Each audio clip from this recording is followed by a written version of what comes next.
Hello and welcome to Infamous, the audio podcast. This is Brandon, or Mutulus on my shirt. This is Parker. I go by one who parks onto my shirt. This is Jeremy. I also go by Mutulus on my shirt. Shit, I need that back. This is Aaron. I go by Treffinwood. It's stenciled on my shirt and my shorts and my drawers. All right, Basically everywhere. All right. Well, I'm dying. All right, I'm back. Quick announcements. Parker, we have an adjustment to your probationary episodes. Mm-hmm. So first off, you're going to go down to 1519. That's good. That's moving in the right direction. Mm-hmm. Then you bet 200 episodes to win 50 that MODOK and Hulk were going to be higher point threats than their original. Okay. I want you to know that I made the bet, and I read the Discord, and I realized this. I was like, well, I did not realize it was in your favor. I actually thought it was in mine. I'm fine with losing the bet because I made the bet, and I'll lie in the bed that I made. However, I thought it was the opposite way around. I thought it was because I was betting on two models simultaneously that you were giving me better odds. It was 4-1 in my favor, not yours. I didn't realize that it was the opposite way around. But so I believe I said I tried to verbalize it as well as I could that you were leveraging 200 of your episodes to win back 50. Okay. But the reason I set the odds the way I did was because I agreed with you. Mm-hmm. And so I was like, this is likely to happen. So, because I thought that was their plan. I thought it was going to be both of them were 1 point higher than their original. Right. And that was going to be like, look how the game has advanced. It was like an escalation kind of situation. And I totally... the first wave of models is now stronger than they used to be. Mm-hmm. And I totally see that, which is why... When I also read that in Discord, like your explanation. I was like, that makes perfect sense. Right. So I want you to know, I am comfortable laying it, but I'm going to make sure that I look at it twice next time before I make the bet. So, all right, so that's going to move you to 1,719 probationary episodes. Mm-hmm. If anyone listened to whatever episode this was, I didn't make a note of the episode. If I said it the other way, please message me with a timestamp, and I'll go back and double check. And if I'm wrong, we'll fix it. But I'm quite certain that's what it was. To my memory.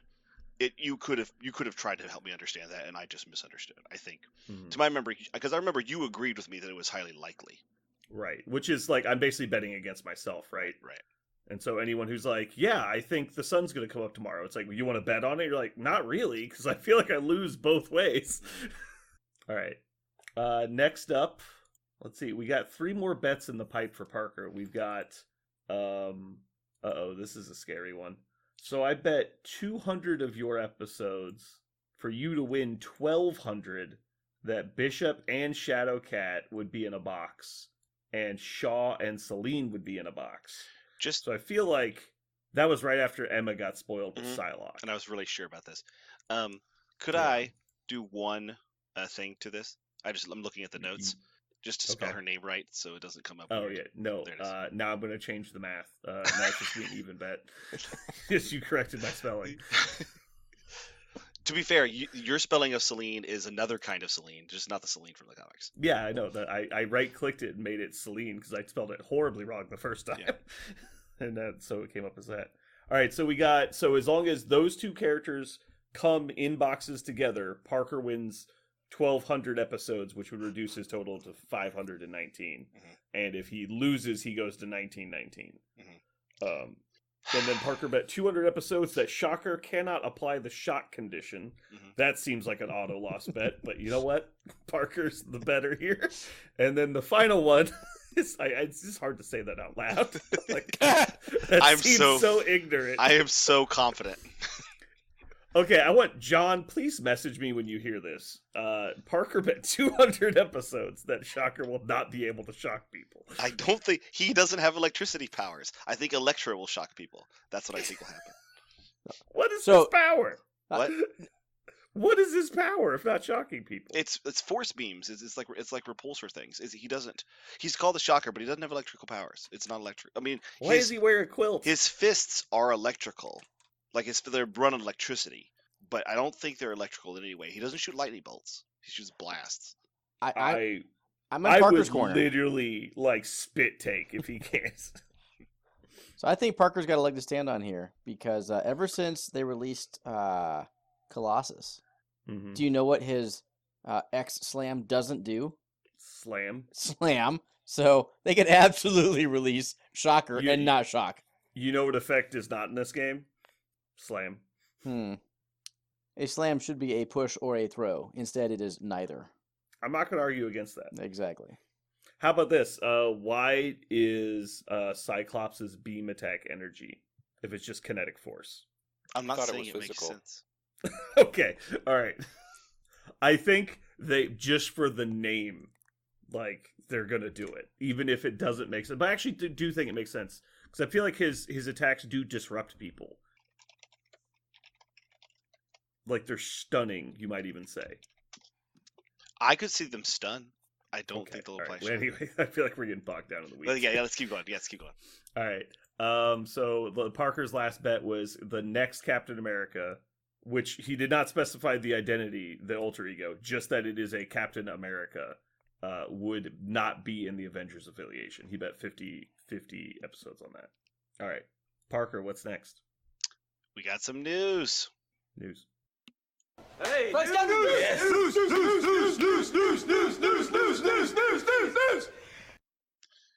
All right, first up, we got some Immortal Hulk Tactics cards. This is a leak, not an official thing, so you may or may not have seen this depending upon your news sources and your social media, but here we go.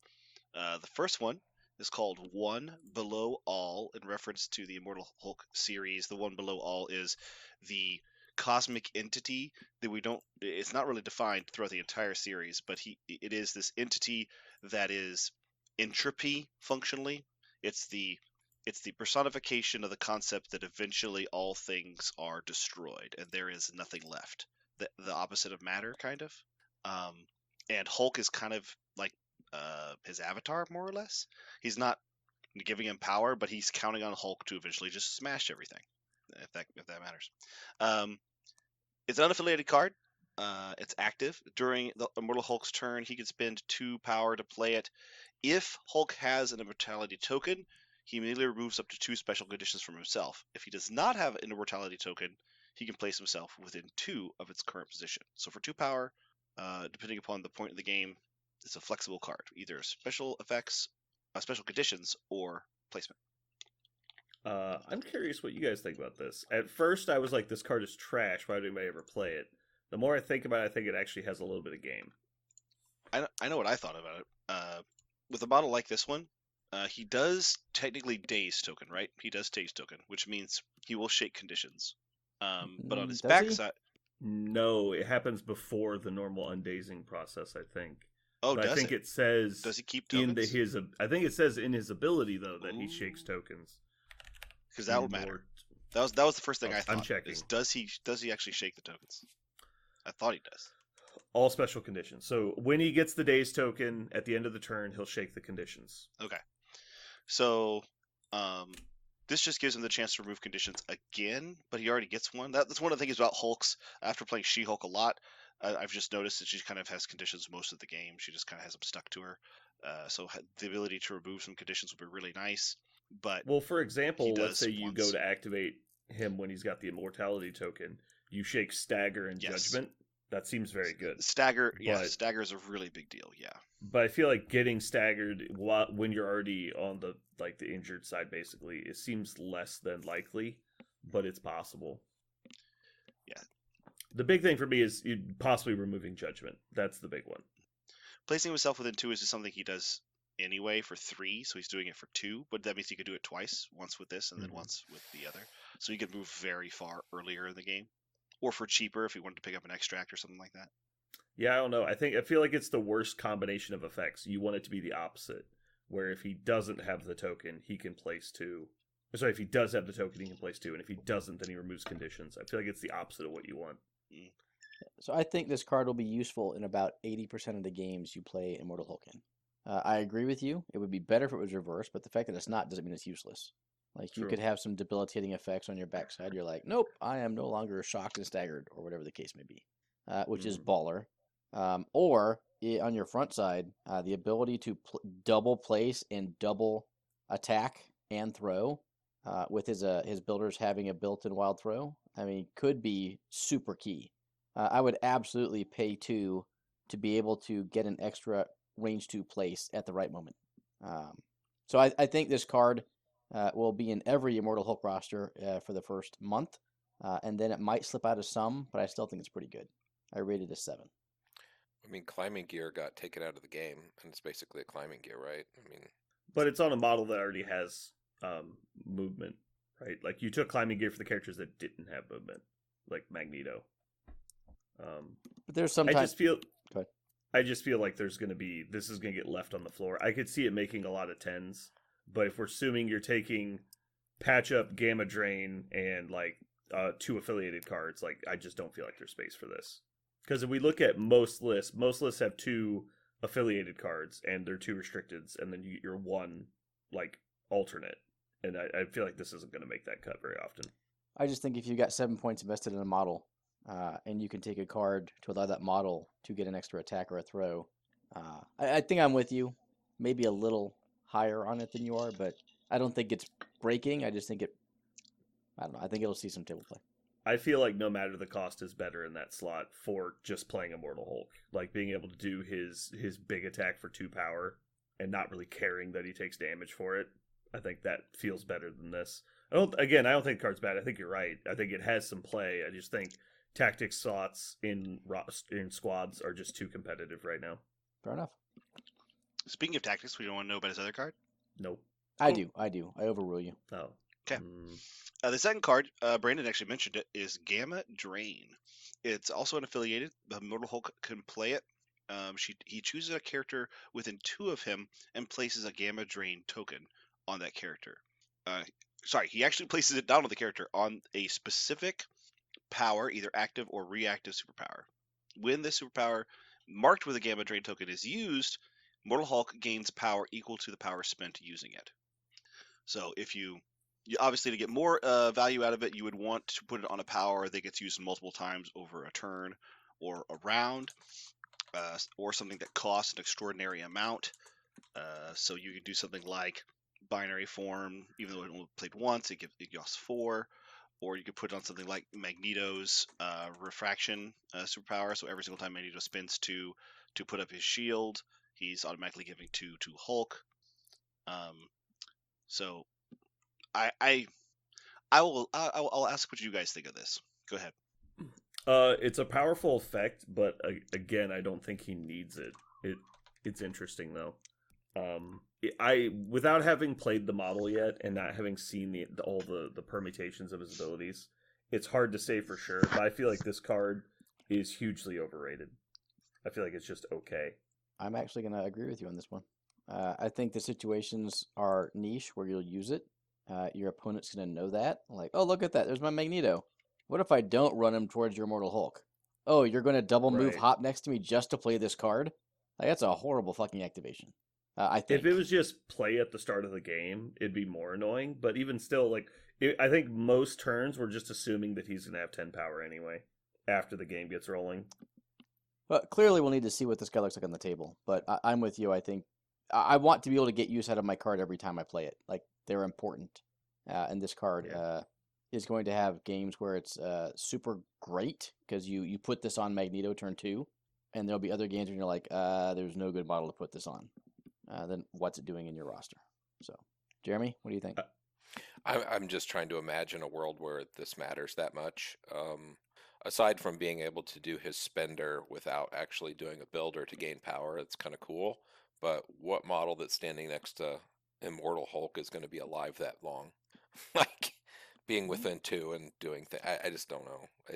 I can't imagine putting it in a list of 5 cards that are much more important. I think this is very much a meme card. I think it's very, very low power. Think about Soulstone, right? like, isn't Soulstone just definitely better than this? And how often do we see Soulstone on any characters? Well, so the issue being that the character with Soulstone has to survive. Mhm. And in a proximity, someone like Magneto, that's difficult. But Immortal Hulk of all models can. But the question is, does he need that much power? And Right. so the only way I see it getting played is if the strategy becomes starve him for power and either kill him or deal with him in a different way.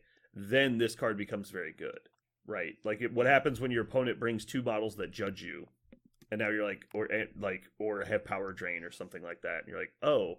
Well, all of a sudden, Gamma Drain actually stops that whole strategy. Mhm. So I could see it making 10s, but I don't see it making 5s hardly ever. And see, I think as me as a player, if somebody Gamma Drains my guy, okay, unless maybe there's a couple models in the game that we could think of. Magneto is a good example. Magneto is like a prime example for someone who's spending his power on his powers and almost never anything else. But I could spend my 4 or 5 power on an attack instead, right? Spender. And then he gets nothing for it, and I still turn my power into something. So I think there are some characters in the game that Gamma Drain are going to be great at. So maybe that's what it is. Maybe it's oh look, my opponent's playing Brotherhood and he only has Magneto, so let's go ahead and bring Gamma Drain and make sure to get some value out of it. But unless your opponent's doing something like that for you, I don't know. I don't know when you're excited to bring this. I don't think it's I'm just going to put it in every time because I want a Gamma Drain with Hulk. That's not, I don't think, the formula. Yep. All right, what's next? We got MODOK, Scientist Supreme. Just for those of you who are paying really close attention, the first thing I saw on all over this card is the nods to Strange, Sorcerer Supreme. They put it like in 3 different places, which I think is adorable. MODOK, Scientist Supreme is a 4-cost character, which is why I lost the bet. He is a defensive stats of 3 physical, 3 energy, and 5 mystic. He has 7 health on the front side and 5 health on the back side. He's a size 3 instead of a size 4, and he still moves short. His backside is identical except for the health. I have a question. Mhm. Is it common for him to redesign his body in a noticeable enough way to change size? Yeah, like he Okay. he reinvents himself pretty constantly, and when he reinvents himself, Okay. it can be radical. Yeah, All right. yeah. So the Doomsday Chair Arsenal is his first attack. It's a range 4, 5 dice, physical. He can choose to be energy as well if he wants to. He gains power for damage and has a wild incinerate.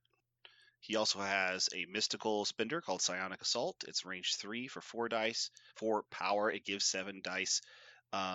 Before damage is dealt, this character may advance the target character short. So it's an auto advance of the target before damage. And then it has a wild called Disorient. Before damage is dealt again, the character gains stun. Very solid. Well, can we talk about attacks for a second? Yeah, that's why I stopped. Last week you talked about how Black Bolt might have the best builder in the game. Mm-hmm. This guy kind of gives him a run for his money. It's close. This is Cable's attack without the ability to change typing. So but it's only range 4. And it's range 4, so it loses 1 less range and ability to change typing. And I can tell you, Cable's attack feels great all the time. And this is like I said, 1 less range, but it can choose its typing. Tell you who fucking hates this guy is Convocation. Yeah. Yeah, Convocation's gonna hate. 4-cost model that just nukes their guys regardless of what type they want to defend against. He is the Scientist Supreme. Mm-hmm. Science trumps magic, right? I thought Convocation loved this guy. To play with him, yeah, but I think to play against him. Yeah. Yeah, I think both. Yeah. I think I really like that both of his on his spender, both effects are before. I think that's cool. It's the second attack, I think, that gives stun before damage. Third now, actually. Yeah. Who's the second? Mystique is 1. Uh-huh. Mm-hmm. And it was just spoiled. It was one of the new girls. Is it Emma? Psylocke? It's Psylocke. Yeah, that's right. Yeah. Mm-hmm. I missed that. Mm-hmm. So the spender's ballers, except it costs effing 4. Mm-hmm. He has a sweet builder, though. You know how many times I whiff on 5 dice attacks? Sure. You know how many times I whiff on 6 dice attacks? Less than when you whiff on 5. Brandon hates 6. Actually. Brandon's cursed number is 6. He hates 6s. Sure. So I don't know. 4 is a hefty price to pay for a spender. So I don't think he's as power hungry as the first MODOK was, but he's still power hungry. Yep. All right, let's. Why don't we skip the next one and we'll come back to that later. Yeah, let's do his superpowers. Okay. So his first superpower, I'm going to read all of them because they're just wonderful. Mhm. First one, by my calculations, you'll be dead in seconds. It's a interactive terrain feature of a size 4 or less. Throw. He can pick something up within 3 of himself and throw it short for 3 power. Size 4. Yeah, size 4 or less within 3 of himself, but only short. It's interesting. So we get like grab something farther away than most people, but not throw it very far. Is this worse than his original throw, you think? I think it is. Yeah, because Yeah. it's Throw throw long short. was so good. Yeah, throw short is so short. It is horrible. Yeah, it's really, really weirdly bad. When you get almost used to all the people who throw medium now, even like throwing characters away short with like Lizard feels super bad. hmm This I feel like it's a defensive terrain throw, right? Like if somebody comes towards Yeah. him, maybe. It's like, get away. He also has all in this world are beneath me. It is a modified dice for X, spend up to 3. It's basically Shuri within 3, Read again. No, yeah. Or read this the whole thing character. out loud. or this character. Just read the whole thing out loud. This one's a mess. Why? Okay. Read it. While this character is attacking, during the modified dice step of the attack, if there is another allied character within 3 of it, this character, may use the superpower. The allied character may spend up to 3. For each power spent this way, this character may reroll 1. Oh, wow. Okay. Yeah. So It's your reverse friend Shuri. spends... Your He friend steals the power from allies. but the X cost is printed on his card. I just saw the X cost and I went, oh, Yeah, so it's Shuri. exactly. Yeah. Oh, No, yeah, it's really weird. It's cool because it feeds his power lust a little bit, yeah. What's and really it gives you a use for those characters like Hawkeye that just stack up a bunch. right? And don't I'm use thinking them. about things like Sin and Hawkeye, a bunch of rapid fire models that can't spend their power. So also to note, this is not once a turn. hmm Mhm. You can juice Hawkeye with 6 and then drain them all. Yeah, I was like, Sin ends every the turn with like Sentinels. 8 power, or the oh, Sentinels love this guy yeah, Sentinels too. because there's like, oh, you got those derpy Sentinels don't have anything to do with their power, and it's like, oh, cool. His next power, Genius requires sacrifice. Your sacrifice, to be precise. It is the anti-bodyguard. This is same as Red Skulls for 2 power, basically. He can take an attack meant for MODOK and give it to somebody else within 2. And on his backside, you said he didn't change, but he does change. This Oh, superpower costs what on the back? it costs 0 on the 0. back. Ooh. So, There's a lot of characters you don't want to attack nowadays, Yeah. like Rhino, or Venom. Like I want to Yeah. take this guy as Or- Venom. Sabretooth. Or I yeah, don't- original Sabretooth, yeah. Double dare you to flip MODOK. Yeah. Mhm. It costs 0. That's adorable. Finally, a passive. I am MODOK, Master of the Mental Arts. Perfect name. While this character is defending against a mystic attack only, it adds blanks to its rolls for successes, and he cannot be pushed or advanced by effects with enemy mystic attacks or enemy superpowers. So it's Helmet plus Mystic Martial Artist. Yep. And he's a 5 mystic, He's a 5 mystic. which is why Aaron was like, but convocation with books. 5 dice with Hmm. blanks. Ugh. At least he can't reroll his defense dice anymore. But he is only a fucking 4-point character. How do they get this many words on a 4-point model? All right, and we're not done yet. You want to talk about him, the character? Or you want to move into the leadership? All right, let's talk about him, the character. Okay. This guy is going to see a lot of play, You think? in my opinion. So he's a great attacker who has specialized defense, who has power utilization for your team, and he has a not worthless throw. It's not particularly good, but it's not worthless. Range 3 on size 4 means that he can move into position or be moved into position to throw that stuff at people. And if there's not an enemy that can throw size 4s, he can just keep it in his back pocket until he needs it. It is worse than his old throw, though. And honestly, he's not that power hungry because he only has 1 3-cost ability. And all the other power comes off other people. Well, the sacrifice costs 2 on his front, so Sure, but I don't think you need it that much because he's pretty stout for a 4-pointer. Like He's compared not with current thick or anything. 4-pointers, he has 12 total health, 335 on the defense stats. Does not scream defensive to me. Right, but without you the the fact that sacrifice. Go ahead. right, the fact that you can put him versus the right person on the table, like you can set him up against Mystic Attacker kind of stuff, or you need to keep him back. He's a long range attacker. I don't think he's that squishy. Okay, I mean, I Like he's played a lot of way harder. He's way harder to kill than Black Bolt. Sure, at least way harder to flip. Maybe kill. I want to know what Jeremy thinks because he's a huge MODOK 1 fan. Jeremy, does this guy teacher taught her like MODOK 1, or is he's just a totally different bag for you? He's different than MODOK 1 for sure. The thing I like is this Psionic Assault thing. I think that's really cool. The ability to just auto move somebody before damage is dealt, disorient, all that stuff. I also love the fact that he can grab power from others. I always love models that come up with a new mechanic. Nobody else has that aside from some of the reroll guys, but he causes it, I guess. It's really weird and kind of cool. I think he's an amazing 4-pointer. I think he's a very high scale 4, like closer to a 5 than a 3. Mm-hmm. And I think you're gonna see. I think we'll see a bunch of him. I think he's cool. Yeah, I have a weird opinion. I think that his card looks awesome, right? I agree with you guys. Everything about his card looks awesome. I'm really excited to do everything about. I love his synergy with others, without any of the things he might do with. We haven't talked about the leadership yet, but I think people are going to get turned off by his speed, and he's more or less a turret. I think people might get turned off by it. I think they'll all be wrong, but I do not know if he'll be super popular. Like you made the comment, you think he'll be everywhere. I don't think he'll be very prevalent.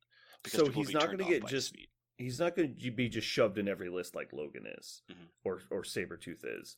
But there's anyone sitting down and reading his card once goes, wow, there's so many good combinations with this guy. And that's why he's going to get played everywhere. It's because he's interesting, he's different, and he's got cool combos. So, like, for example, I'm already imagining a list. Like, what happens when you put, like, Captain Marvel, Sorcerer Supreme, and who's like the best physical defender in the game? Taskmaster. Shadowlands Daredevil, maybe? See, I'm thinking someone more like Ulik, maybe, or someone who's really thick, but, like, dangerous. Maybe even Rhino. Rhino's not bad, but, like, he's not... someone who's just, like, impossible to knock down quickly.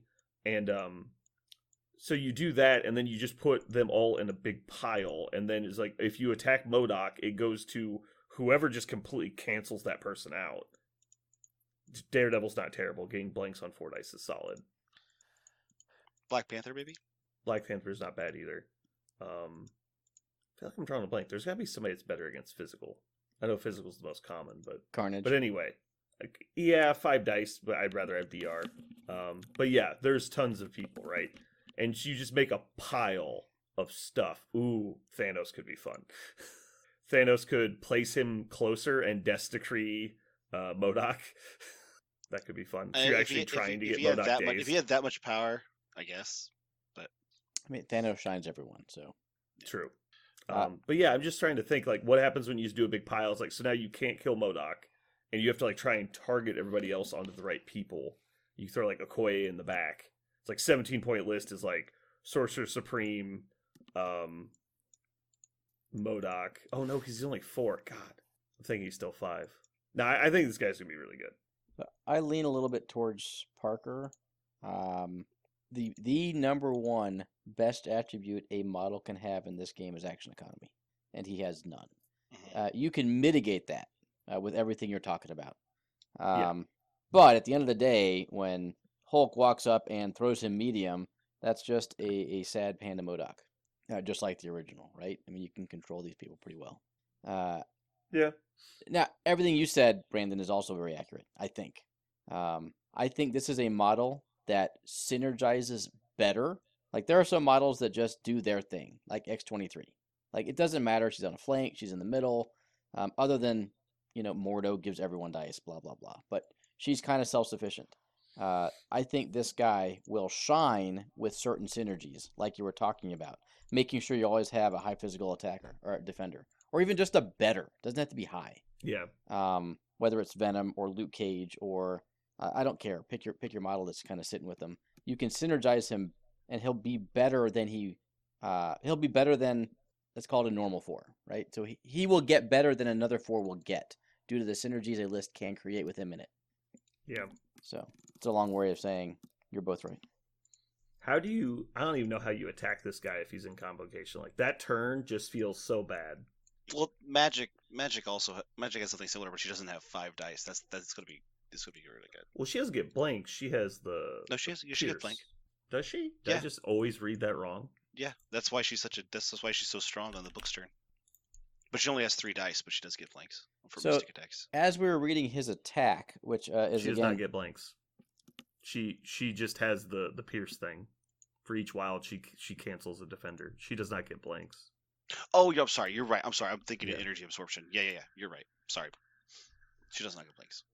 So his Doomsday Terror arsenal is physical or energy, and I think we've seen a lot more attacks printed that way recently. I think Psylocke has one, if I'm not mistaken. Mm-hmm. Just seems like that's more prevalent in the game right now, and I've been wondering why. Obviously, I don't think it's pure anti-convocation tech, but choosing energy is the best thing you can do into them. But I wonder if it's to make the game a little more killy. So if you bring someone with a weakness, there's a higher chance your opponent will be able to take advantage of that. I don't know. Do we? Right, let's talk about the leadership. Okay. So MODOK should be and is the leader of the Advanced Idea Mechanics, also called AIM from the comic books. For you guys, it's a group of scientists without borders. Let's think of that, but borders of moral borders, not international ones. Mm-hmm. And so they're making it an affiliation with Criminal Syndicate, so it'll be the 3rd leader in Criminals, and this is the ability.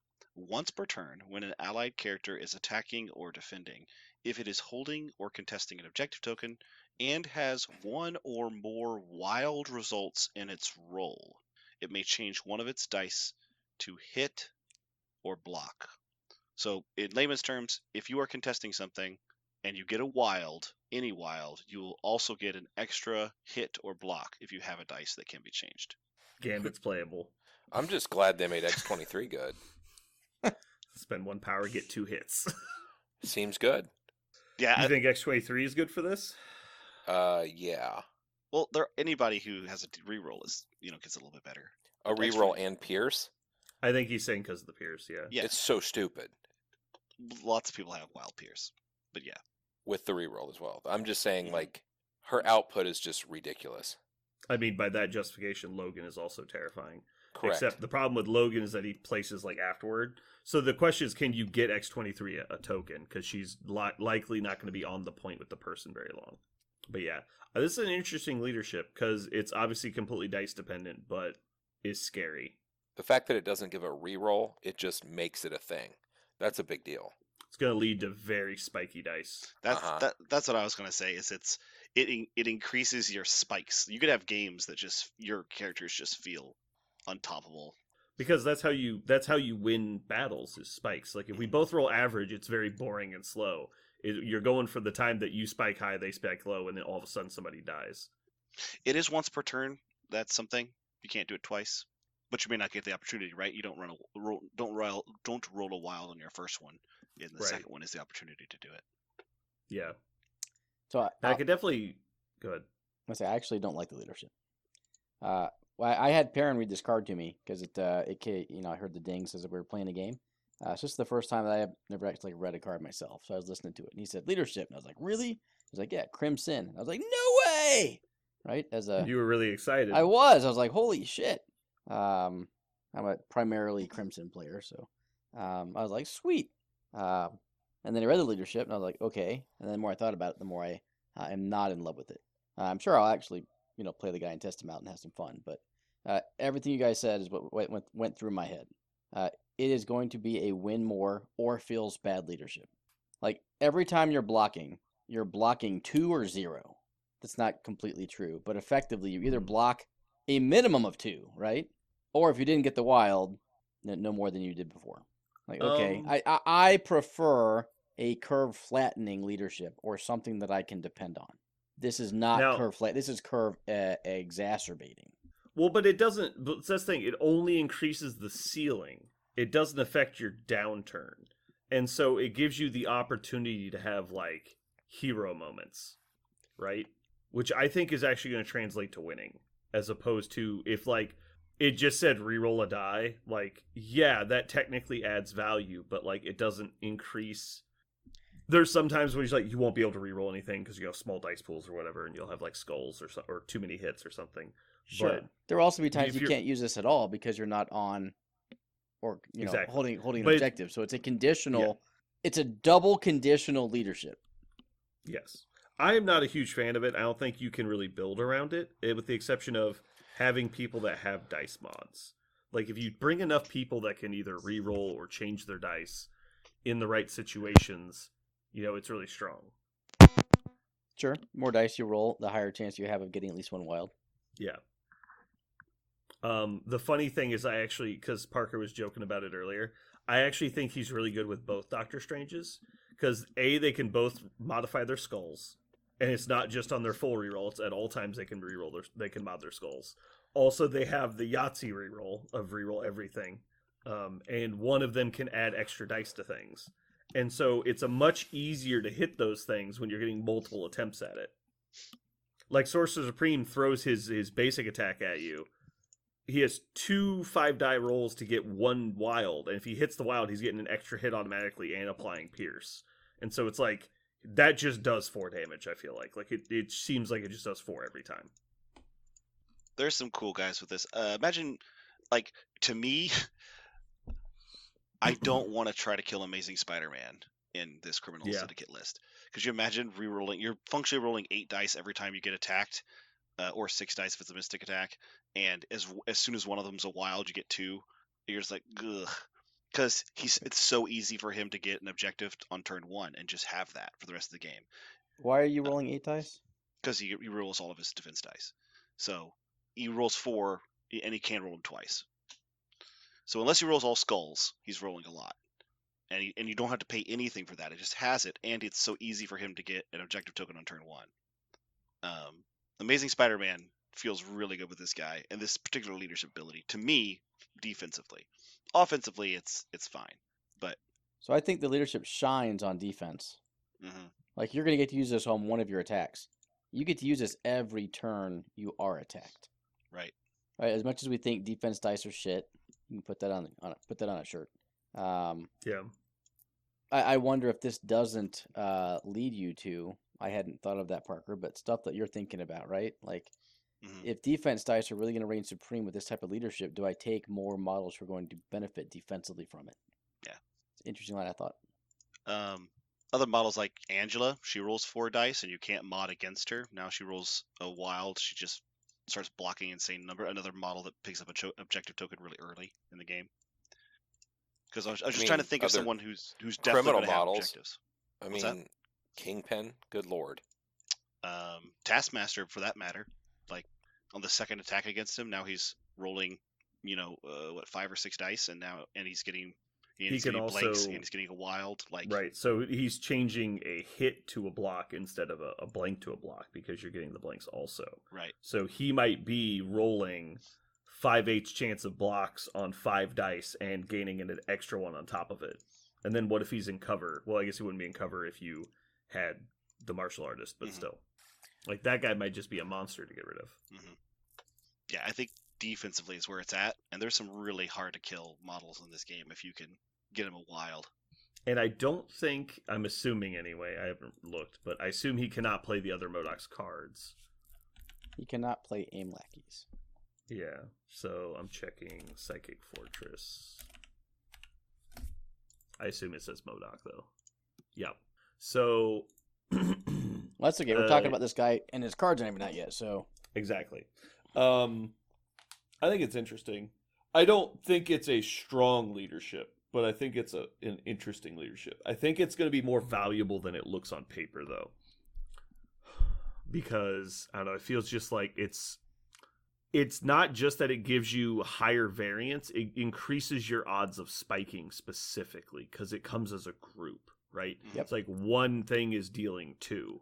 And so I feel like that's really strong because that's how shit gets done in the game with dice, is when you get an abnormal amount of hits, not when you, like, if you roll 3 on 5, like, you'll chip away at people, sure, but you're not going to just, like, blow them up. So the most exciting thing is the fact that I think it kind of bridges Kingpin and Shadowland, because those two guys do not really like the same models. So I think this enables like a Kingpin MODOK dual leader mono affiliation, or a MODOK Shadowland. I think he doesn't skew towards any specific model type. So it makes list building perhaps a bit more interesting within Crimson if you're looking for leaderships. Cool. I love a model that stands there and just Wonder Woman's and it just doesn't die. It's one of my most satisfying things in the game, and the fact that this lets that happen more just satisfies me. I think I'm going to be playing this guy a lot. I also love a lot of models in the game that get a ton of power, but it frustrates me when they can't do anything with it. The fact that he can siphon it off and do cool things is also super cool. I'm excited for this guy. All right. Moving on. Our main topic today is we're going to do a second look at the new Crisis cards now that we've gotten some table time with them. So last time we basically gave you our first impressions, and now we're going to go back and do detailed breakdowns on the good points we found, bad points, stuff like that. We're going to go in order of threat value. So we're going to start at sword base. We're starting with secures today. All right, so sword base, guys. It is the least played secure for me since the beginning of the year and my record keeping started. 108 games. How many of those have been on sword? Take a guess. 3. That was my guess. You're too high. It's 2. I played 2 games on sword. That was pretty close. You were pretty close. I did give you some there was some leading information. Can somebody pull up the LVO data? I'm curious if we could check these along with that. Do we know? Oh, because it's like not the stuff from Longshanks, but right, just the LVO stuff. And while it's not a good representation of what the meta looks like, it is a good representation of what people view to be powerful. Well, they also view that to be powerful within a certain affiliations. Let's put it that way. True. Yeah, there's no question that it's going to be a lopsided data pool. I'm just curious. Jeremy, do you have any thoughts on sword base? I mean, it used to be such a win more kind of deal, and now it seems like it's fair, but I don't think anyone's trying to play a fair game anymore. I think that you can easily lose that thing just of a flip of a coin, and I don't think people like that. I agree. All right, so which lists like to play this? Are there affiliations that actually like this mission, or is it just shunned by the entire game? It's kind of funny. By increasing the number of consoles, they took some of the. I think it's smart on their part. Some of the factions, maybe like Asgard, that you always get 2 power, so you always have a power to flip one, and you can throw somebody off, so you can do it uncontested. But now there's 4 of them. And how often does an Asgard list actually have 4 Asgardians? Maybe not as often. There are a lot more 3s than there used to be, but spreading out like that and taking all of them. I think Asgard is one of the ones that benefits from it the most now that they have multiple 3s. But I think X-Men are the only people who are reliably playing it because of first class. Basically the same thing that Asgard brings to the table. The ability to interact with everything they want to on turn 1. The interesting thing about this for me is that it adds 4 extra points to the table that have an urgency factor to them, because usually secures, you wait for the secures to make decisions later. And even on pay to flips, there's some urgency, but not as much, because most people have at least I feel 50-60% chance to flip it. And then so this one, because it's just a straight 1 die, it's really swingy. It's just weird because it feels like there's a huge bonus to getting to them first. So I think this is the most fair, outside of X-Men, the most fair secure. Okay, it's tied with Infinity. One of the 2 most fair secures in the game.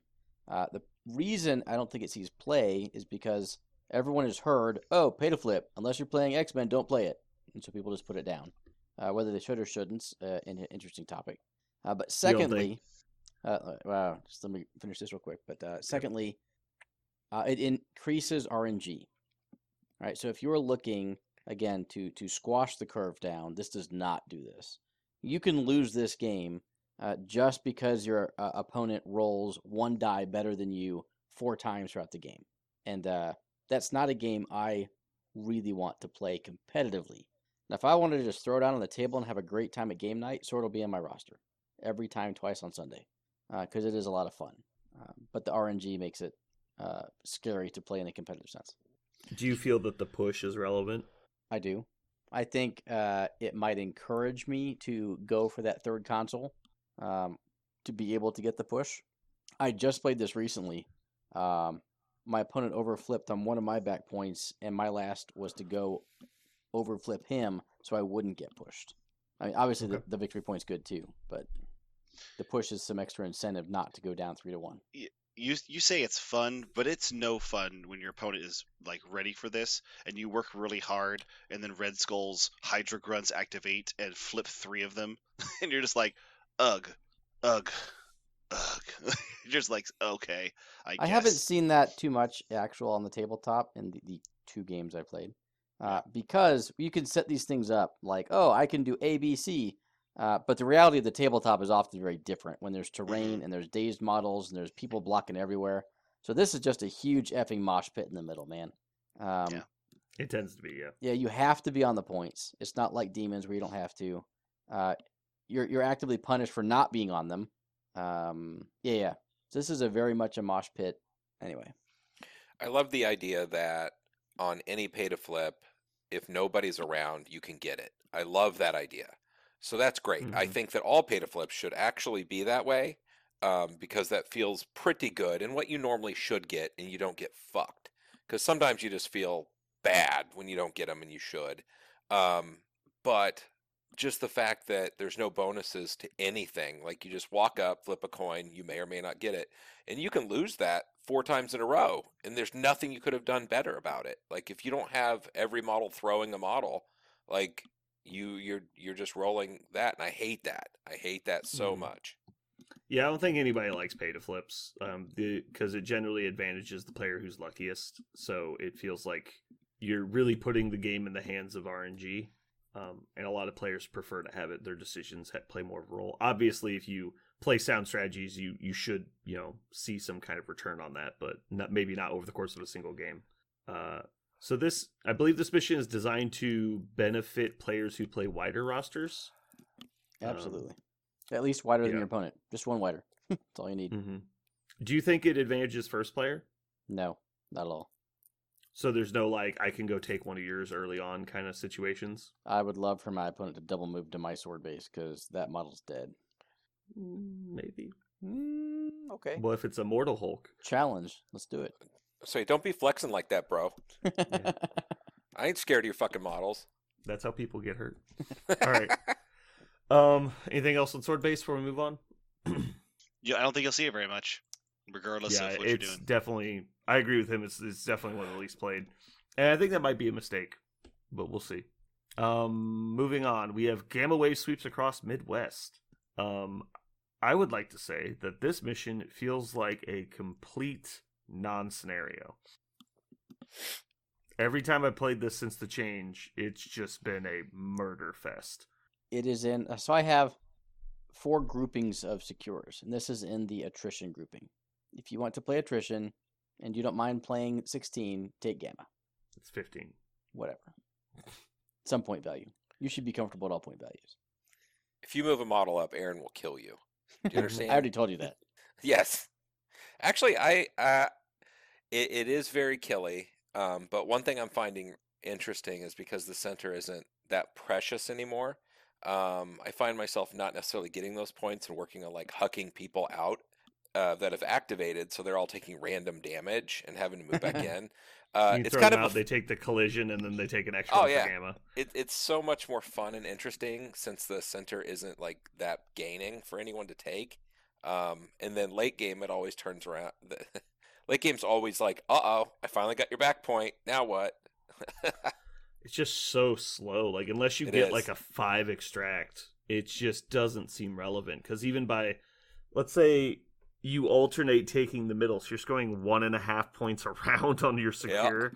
So like, okay, so after 4 rounds we're at 6. Like, did you get 10 off extract somehow?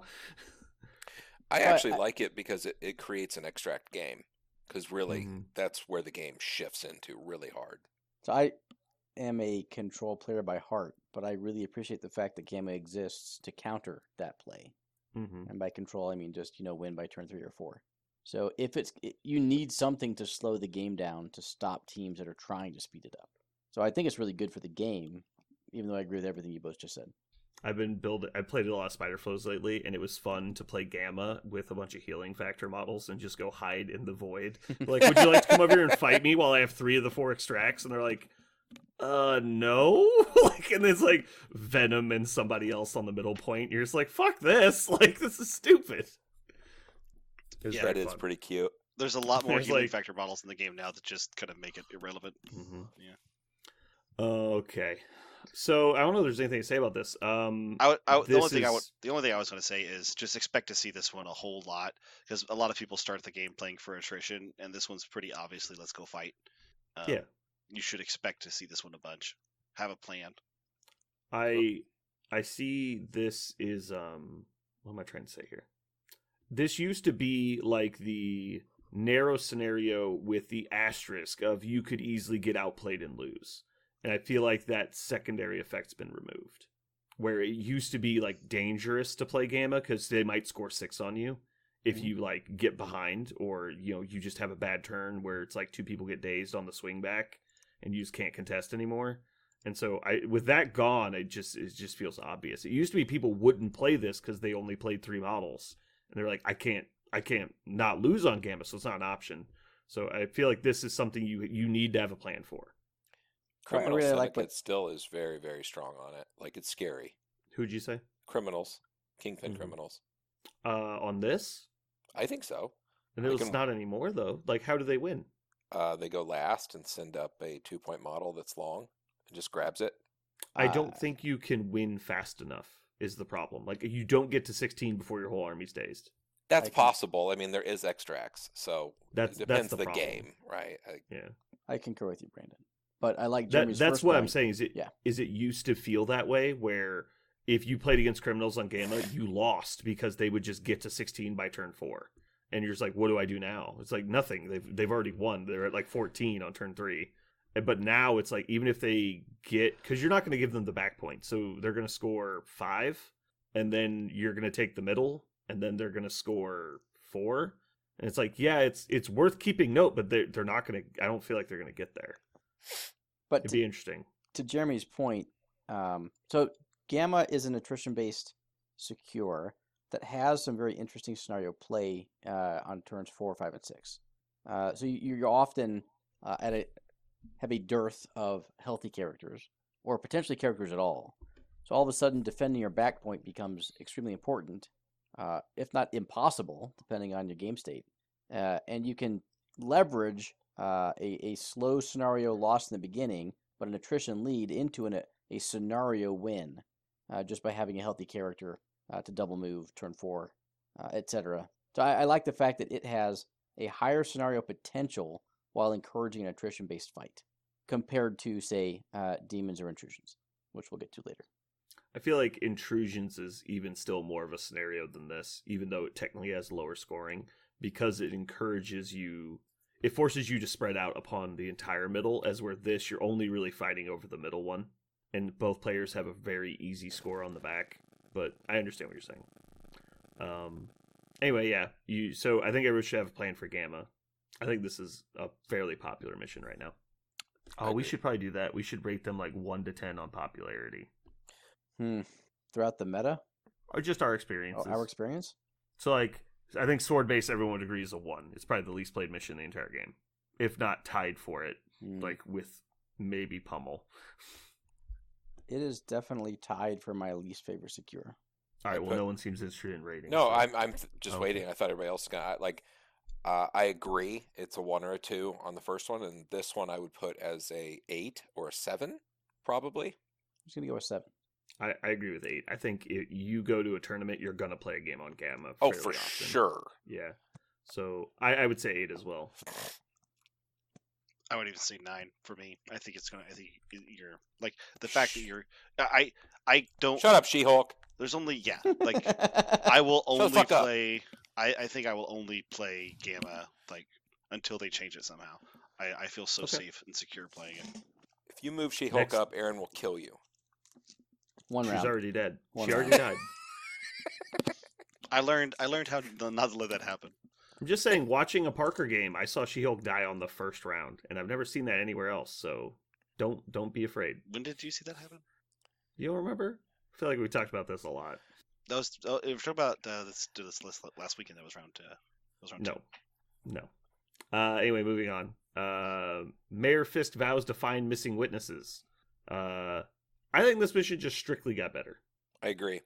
The only thing that changed is where the tokens start, and that made this mission so much more interesting because they're close enough together that you can actually like cross the void. I've been fucked both times, spreading it way out and sticking them both together. So I haven't figured out the perfect temperature yet, but it's somewhere that I don't want to be. Yeah, Mhm. that's what I was going to say. I think everyone needs to play this intently. This is one of those missions that if you haven't yet on purpose said, let's just play a game on Fisk right now. We're not going to do the draw thing. We just need to play. I think it took me 3 games on Fisk before I was like, okay, I got it now. I know how to look at what my opponent's doing, look what I'm doing, and make the right decision on Fisk. And oftentimes it's I'm not going to daze your model, or I'm not going to throw your model away, or I'm not even going to move a model to contest this, because you scoring 2 is actually going to be much better for me in 2 turns while your guys are still stunned. I have won 2 games now on Fisk because I let my opponent take the tokens at the right time. But it took like 3 really bad games of me losing with it before I realized that there's a method to the madness there. You don't just score every time. Score, hurry, score. It's not that. I don't think. I agree. It's very deliberate on turns you plan on scoring them and turns you don't plan on scoring them. Which I think is super cool. Like, unlike Mhm. most secures in the game, which are just make sure you score as many as possible. This one is the opposite of that. Make sure you're paying really close attention to the game. That's cool. Do you know what's really fun? Having every model in your list stunned. You ever tried that? That's not any Pretty fun. cool. I do not It- recommend. I like it when all your models are stunned. That's why I use Shrapnel Blast. True. I like I've this one never- just for variety. I've never It's seen a pretty cool. person almost quit a game because their opponent said the word Shrapnel Blast. And Jeremy was so close. He's like, I'm done. I'm never playing this fucking game again. Well, I didn't realize how bad it was until it was. It was real bad. Now, Aaron, I think this is also a very rare one. Do you see it a lot? You played a I lot played more it games than I have. 5 times, which is lowish but not horrible. It's really on my low end because I personally don't like it. Right. I Regardless. love this mission. I would like it a lot more if they didn't move. I know. That's why I like it. Yeah. So everything you guys said is totally correct. We have to not just run forward and take them. Like my favorite technique is to let them score them both turn 1. Like go ahead, man. Just you'll get stunned and then I'll kill you. That works out really well Yeah. often. But I've gone down like 7-1 turn 1, and if they move them back and play KG, that's probably not a deficit I could actually come back from. So you may want to give them one and make sure you're drawing the other. Anyway, the ability to move apart, move together, especially move together, and you make it one big 4-point secure that you're fighting over, can be super deadly, right? To your chances of winning if you fuck it up the next turn. Yeah. That's one of the really fun parts. Okay. You like that. I don't. I would prefer they just stayed the same and kept the stun on it. I think that would still make for some very interesting strategic decisions. And they are close enough together now where you could influence both of them with like a center type list. So I love the new layout. I just wish they didn't move. I think the moving is by far the most interesting part. It really lends into future thought, like when you plan future turns around what you're doing right now. It really lets you impact the game in new cool ways. That it's one of the very few. It's the only mission that does that, and so I like it a lot. It is partially also because it's such a huge rally scoring kind of mission where normally once you're so far behind, it's basically over. As where this one, you could always come back almost. Like you could be down like 2-14 and come back and win on this one. Yep. And with my playstyle, it fits my playstyle very well. I definitely agree with Parker. This is a more popular one than like Sword, but it's still very rarely played because it's so different. I'd say probably it's a 4. I'm gonna give it a 5. I'm going to say 5 as well. I don't know why more people don't play it, honestly. I think they should. We're I not just reading think how they we're don't. not reading how good it is, right? We're reading how much we see it, right? Correct. That's how much we think it gets played. Yeah, I think Oh. it's definitely a 4. If I max. was rating it, this should be like a 6 or 7 because I think almost everyone Yeah. should play it. Yeah, I will say 4 then. I only Okay. see it played when I play it, honestly. Yeah. Yep, it's not in my list, like any of them. Mm-hmm. It's because Aaron's scared. I am. I He doesn't know just how to hold. I can't just started hold the putting it power. in mine, but again, it's because I wanted to learn it, and so I did. Now I feel good about it. All right. Next up is Cosmic Invasion. Black Order descends on Earth. 16 points. I have not played this mission since it got fixed. This is my 4th most played. Mm. I love this mission. Love it to death. I've played on this This one a is- whole lot too. A lot of people have ended up playing this on me. I do not choose this one very rarely. Sorry, very often, but I just happen to have been played against many times. Yeah, I just don't play lists that like D's that much. But I'm getting there, and my newer lists do like D's. I just haven't given it a chance. So I think playing on Ds is something that takes experience. And so if you can force your D, which your team and you as a player are good on, into a team. So I think it's one of the best ways to combat a tall list, depending on the list. Malekith likes Ds, but if you're playing against a center brawly list, they do not like Ds. And Cosmic Invasion's at 16 points, which is often awkward for people to plan. So if you have a good 16 and you like to go wide and play on a D, you are right now countering the meta with your crisis selection and potentially giving yourself a big leg up onto a lot of other lists. So for that reason, I think Cosmic Invasion can be a great anti-meta pick. 16 points is a mess. I mean, there's very few of those. And I've yet to play Cosmic Invasion. I've never played it in this new iteration. I think 16's really easy because I do like, Mags, Juggernaut, MODOK, or like 4/4s with Spider Foes. It's easy. Oh, Done. okay. I really like playing Guardians on Ds, and so I've got a lot of Guardians, and I use this with it. And I echo what Aaron said. If you know what you're doing with D and your list is set up to benefit from D, it feels so good because most lists really struggle with it. You feel good with the D? Hmm I Love tell the you D. that I can tell you that any team with a lot of synergy, like you want those auras and things near each other to benefit each other. As soon as you flop D down, they immediately just the cringe is intense. Yep. Because it's hard. I like to flop the D. I'd probably rate this a 1 on popularity. Ouch. I know Aaron likes it. That's not my opinion. Like, I think the mission's Yeah. fine. This is a well-balanced mission, but I haven't played it a single time, and I've played a lot of games in the last 6 months. Not as many as I would normally play, but still a lot, and I haven't played it once. I think I played Sword once. I haven't played played it it- once either. 11 out of 108, but they may have all been my 11. Exactly. No, I think it is. Yep. But also, 11 out of 108 is pretty low considering it's in your list pair. Yet it is my 4th highest played. I would rate That this just one. means you play a lot of different missions. For me Also right true. now, I'd rate this one as probably a 7 based upon how often I play it and how much I've happened to have people play it against me. Weird, really. I must just be avoiding it somehow. Yeah. I don't even see it in people's pairs that often. Jeremy, did you rate the popularity already? Yeah, I'm with you. I never play it. I Yeah. don't have it, and nobody ever plays it against me. Like, I've never seen it. All right, let's talk about the superior Delta deployment mission, Riot Spark over Extremis 3.0. Clearly superior. So this is my number 1 played mission. 23 out of Told 108. you. Fucking And they're told not you. all mine. Told you. Everything we talked about D's in the previous one apply. It's actually better if you're playing a control-oriented game because you get to heal all your models, never die. So most lists that have riots also have Cosmic Invasion. Go figure. If you like Mhm. playing on a D and it's a Secura that you control, or Secura rather, they should both be in there. I don't know why riots has been twice as popular as Cosmic Invasion for me, but Probably because other people play that. true. And But why you just aren't they play playing Cosmic Cosmic. Invasion? I don't know why. Probably because they don't like the randomly getting pushed thing. The thing about randomly getting pushed is it's very detrimental to people that plan on fighting and don't have action economy.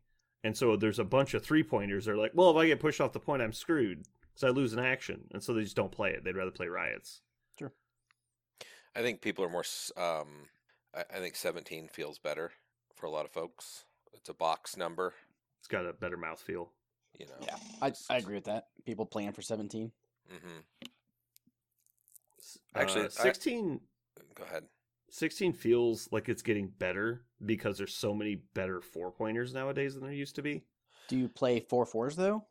Probably not, but like you could do like 3-4s, 2-2s, I think 5 2 a 3. 4s, 2 3s, and a 2. I think Yeah. twos have fallen out of meta for the most part. I don't think you see a lot of 2/2s anymore. I've seen a lot of lists without any twos. So I think that's why 16 kind of feels bad because like 4/4 and they're like 5/3. Well, they're it playing used to 4 be wide. that it felt like you were just missing out if you took a 4 over 2-2s, and nowadays it feels like the 4 is actually better. So, Yep. yeah, I can definitely see that being the trend. So why 17 is kind of the sweet spot. You get 2/4s and 3/3s. I think a lot of Yeah. people are finding great synergies in their list with that specific combo. And so if Yeah, I they're can like, see well, that. I'd have to drop one of my 3s. If you're playing X-Men, you're like, I don't want to go to Honey Badger. Or a lot of other Mhm. people just don't have a good 2, whether it's affiliated or that they like. So the issue if you take 4-4s though on a D is that you got a 4-point standing on the back, just standing there, like feels Right. bad. Which is why, again, a lot of people take riots over invasion. And I think it is Jeremy hit the nail on the head is because they want to play 17 because it fits their quote unquote core better. Yeah. Okay. This is a 10 though. I don't think this is a 10. What? Oh, by far. I don't know that any of them are going to be 10s other than maybe one of the extracts. You can be wrong.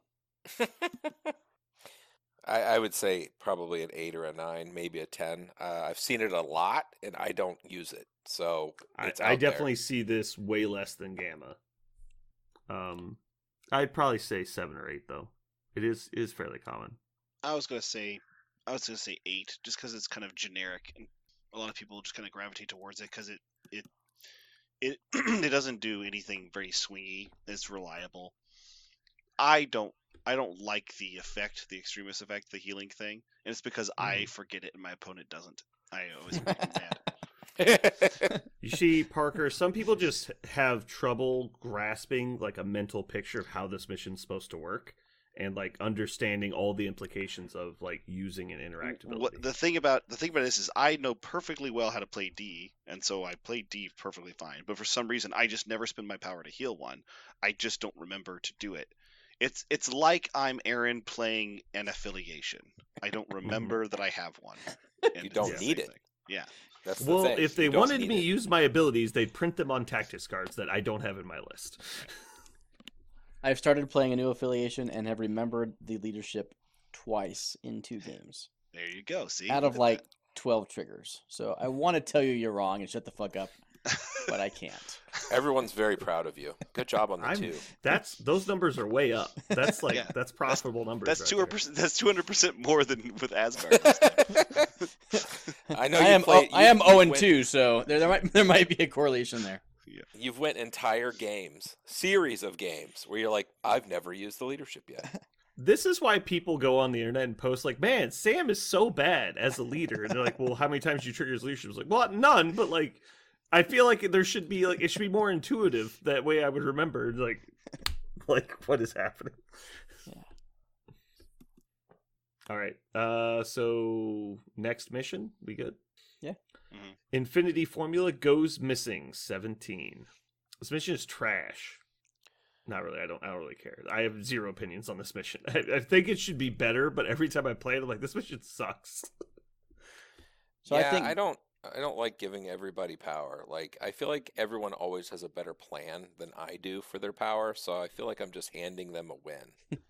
Like, fuck this. No. if you're stacking a bunch of range 4s and 5s, this feels fantastic. I think like Shield loves this so much. Well, range 4 on its own is not enough to bridge the gap. I guess range 4 with like a medium base. I'm thinking of a couple different things. That might be enough. I know that small base is not. Yeah.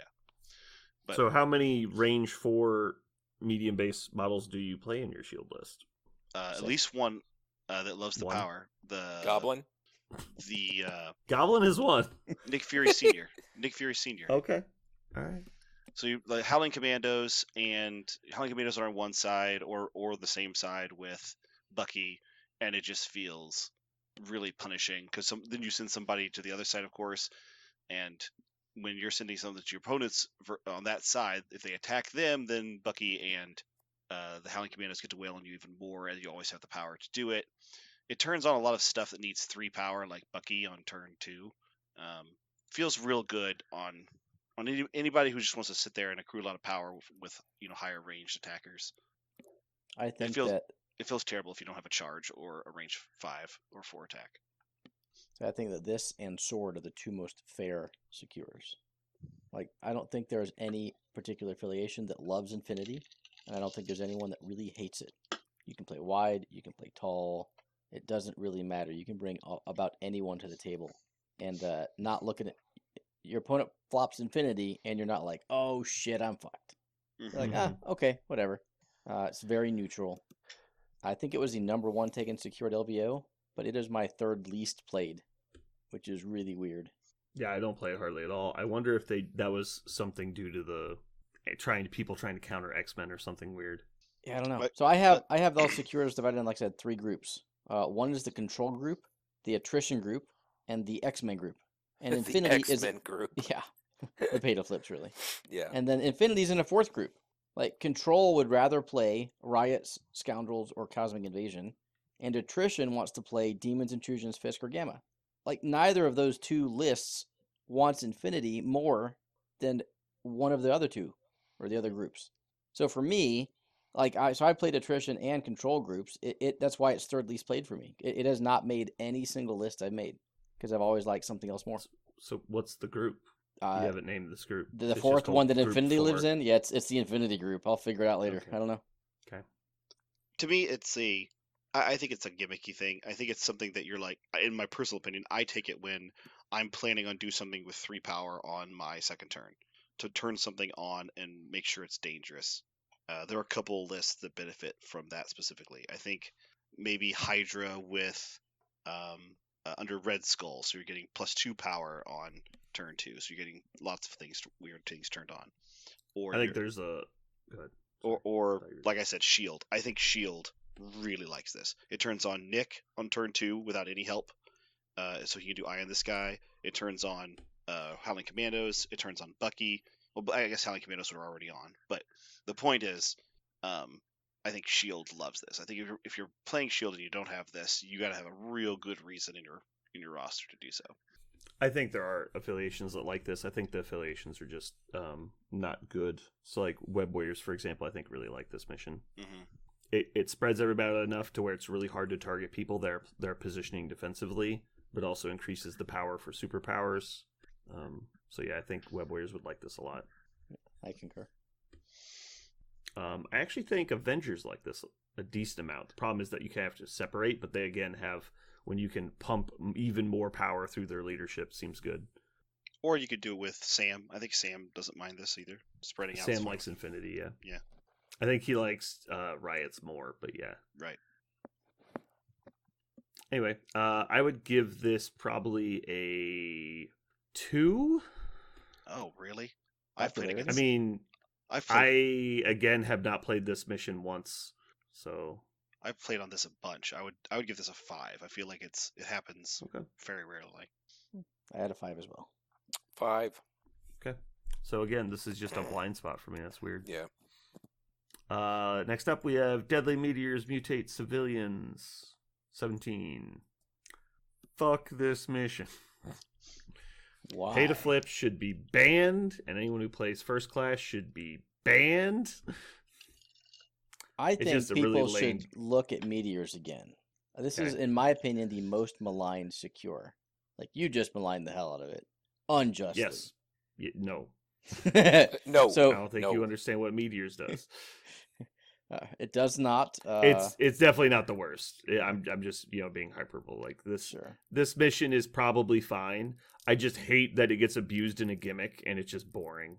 It's like What congrats, what you abuse is played there? the gimmick. What? Which one? It gets played with X-Men with first class. Sure. Does that mean that they get all of the meteors turn 1? No, it's just a boring gimmick, and that's the only people who play it because it's pay to flip. Well, I think X-Men might go up 2-1 on meteors turn 1. Okay, who cares? It's not a big deal. So unlike the other 2 pay to flips we haven't talked about yet, meteors really encourages a center fight. So it's kind of like Sword, to where you have to stick around on these points and shoot each other. So it's a pay to flip, but it's an attrition based pay to flip as opposed to Madmen and Spider Portals, which are more maneuver based. So if you want to just shoot them up in the middle, you can afford to go down, 2-3 victory points over the first 2 turns, and then wait for your attrition to turn to your advantage, and your opponent just run out of options. So if you want that game plan, Meteors only has 3 points, like three victory points, and you can be pretty assured of at least getting your Meteor. So I don't think you go down too hard and you force that middle fight. So I like Meteors for an attrition space team. I agree with all of that. I've been eyeballing it a lot. The only thing I don't like about it is it's 17, and most people have a 17 that's kind of in the hopper. But I have been looking at it real hard lately, particularly because we don't have much X-Men in the meta doing that stuff. So I'm not really so worried about it locally. But I'm also not that worried about it with even X-Men. Like, they do worse things to you than Meteors. That's usually the secure that is left, or the pay to flip rather, that X-Men don't take. Mhm. Right, because I disagree with that, but that's the national meta, if you will. it's true. I mean, if you're standing on the middle point, and you have a range 4 gun, you're shooting every other point pretty easily, unless you're sitting on the back side of the outside points. Range 5 gun, and you are automatically threatening everything. That's a really, really easy way to extend your influence. If you have somebody like a Shuri or something like that, you can stick her on the middle point, and now she's buffing everybody on both points. So I played him. Go ahead. no, I was gonna say you can definitely play a bubble list on this pay to flip and feel good about it. So I played them with Inhumans, and you can Medusa flip sent Prime to your Meteor. So he is now a turret with 2 actions. Turn 1, flipping your Meteor and murdering the world. Or Lockjaw up to the center. You have so many options with, like I said, bubble lists, if you will, to get into a great position to then annihilate the world around you. And I had a lot of fun doing it. Cool. Although for popularity, it's a 1. You never see it. Yeah, that's where I was about to go to. I was like, I never see this thing. You've Yeah. convinced me to start looking at it, but I never see it. So yeah, 1. Yeah, 1 as well. 1. All right. Next up is Portals Overrun City with Spider People.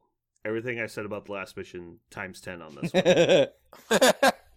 Yeah, so this is actually the one where we can all just spit on it and move on. I don't like This is the most cancerous mission that we have left in the game, in my opinion, because it is exclusively played by people that abuse it, and nobody else wants anything to do with it. It's not fun to play. It's not inducive of a healthy game environment. It's just a negative play experience all the way around. The only people that would ever touch this are people that have some exploitive ability on it. I don't even know who does. I think everyone who picks this mission is just wrong. Yeah, I'm with you. I was about to ask that next question is, and who does exploit Well, it's this? X-Men, but X-Men are just going to roll the dice and hope for the best. Yeah, so I won at LVO against X-Men playing Spider Portals because he rolled a fucking skull just about every time he rolled it. Like, well, Yeah, I'm gonna, but he statistically shouldn't. if he's rolling 4 dice, a skull is like, what, 50-50-ish? Yeah. So he would get ported off, and I'd be like, oh, look at that, free point. I guess I win. Mhm. It was just stupid. I was like, why did you bring this mission? Oh, X-Men are good on it. Like, really? I don't know. Maybe they are, but Because I he think burned a tactic slot for 3 power on his team, and he said, well, the internet said that was good. And you're like, Well, okay. Well, they can move back, right? Like, if you have a charge in every model and you have the ability to place yourself and all that, I mean, you do have an advantage, but this one can unravel on you pretty quickly. Yeah, I don't. Yeah. I don't like this for anybody. Maybe Midnight Suns can, because if you have a medium base model and you get place 2, can you go back and still contest, or does it have to be a large base? I have to think. No, so your base width is irrelevant because you're placing front to black on both. Oh, that's movements. right. Yeah, so it doesn't matter. It really is. No, I No, don't know there's- who comes back. You have If to have you were to, if you were at exact center, the base width isn't irrelevant. No, it is not irrelevant, Mhm. but it is nearly irrelevant. So let's say if you had a large base centered on the objective, you got placed 2, and then you placed 1 back. I think you would be contesting, and wait, you're contesting regardless, right? Am I thinking of this right? No, So you're not you're contesting overhanging- if you get moved 2, you're moved 2. You're too far away. But if you get If you placed, bump afterwards, yeah. Oh. that's the question. If you bump afterwards, you are contesting regardless. If you were dead center, I believe, Mhm. because a place away is 3 inches of front to back movement. You place back, you negate the front to back, and then you negate one of the 3 inches, and so you're down to 2 inches. Your base is always at least an inch, plus the 1 inch to the objective. So you should be on the objective regardless if you if you bump backwards. But by that argument, you could just interact and then move back if you had the power left to do it. The problem is the turn that matters, the first turn, Midnight Suns won't also have the power to bump because Right. they interacted. Right. This is just a later in the game you could conserve an action with Midnight Suns because they could bump back on top of it. That would be the thing you could do. Sure, Midnight Suns might have a niche play there. Yeah. But too often when I've been playing on them, like you want to flip the point and then attack someone, but if you flip the point and it ports you, now you can't attack them.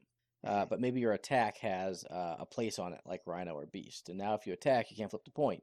So there's just a lot of feels bad when you either can't afford to flip a point because you might get ported, or you want to flip the point to score and win, and then you get ported, then your opponent can just flip it after you. I just This think it's is a a- feels bad mission. This mission should have been adjusted. It should have been something else happens, or I don't know. The place effect is just too fucking random.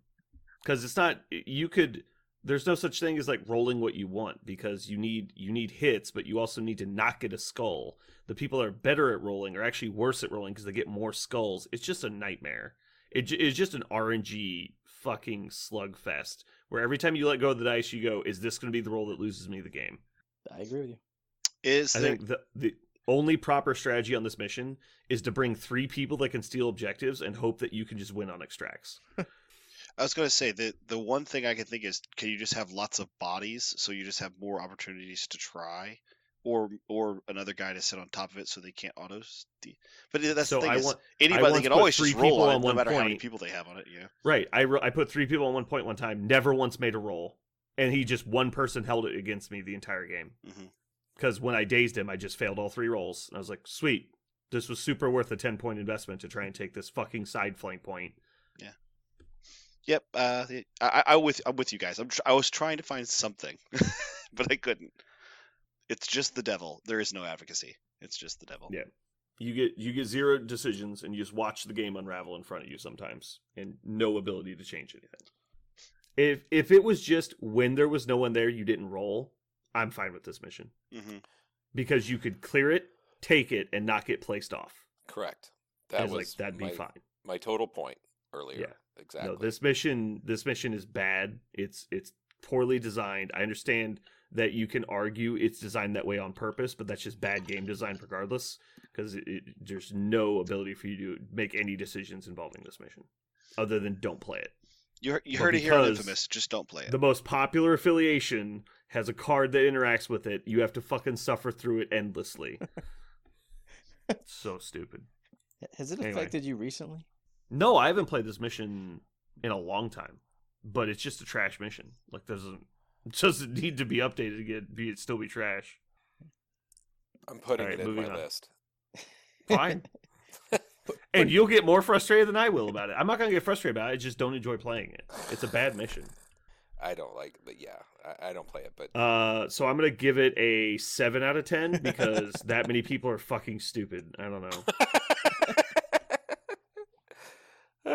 People also like American Idol. That doesn't make it a good TV show. Oh my god.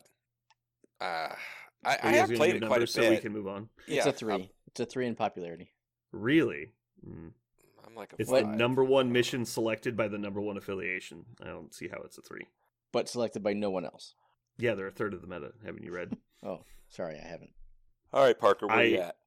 I actually have seen other people play. I was going to say 3 actually for the same reason. Yeah. All right. I said 5.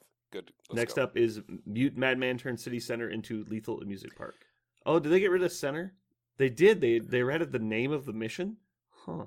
Madman turned City into Lethal Amusement Park. I thought it used to say City Center. Anyway. I think it did because the MCP database still says City Center, but the card says City. Does it? That's funny. So 18-point Bravo deployment. This one was not changed at all. Nope. It's still the most fair pay to flip out there. 100% agree. Well, I guess you actually are contradicting yourself. You mean other than sword base?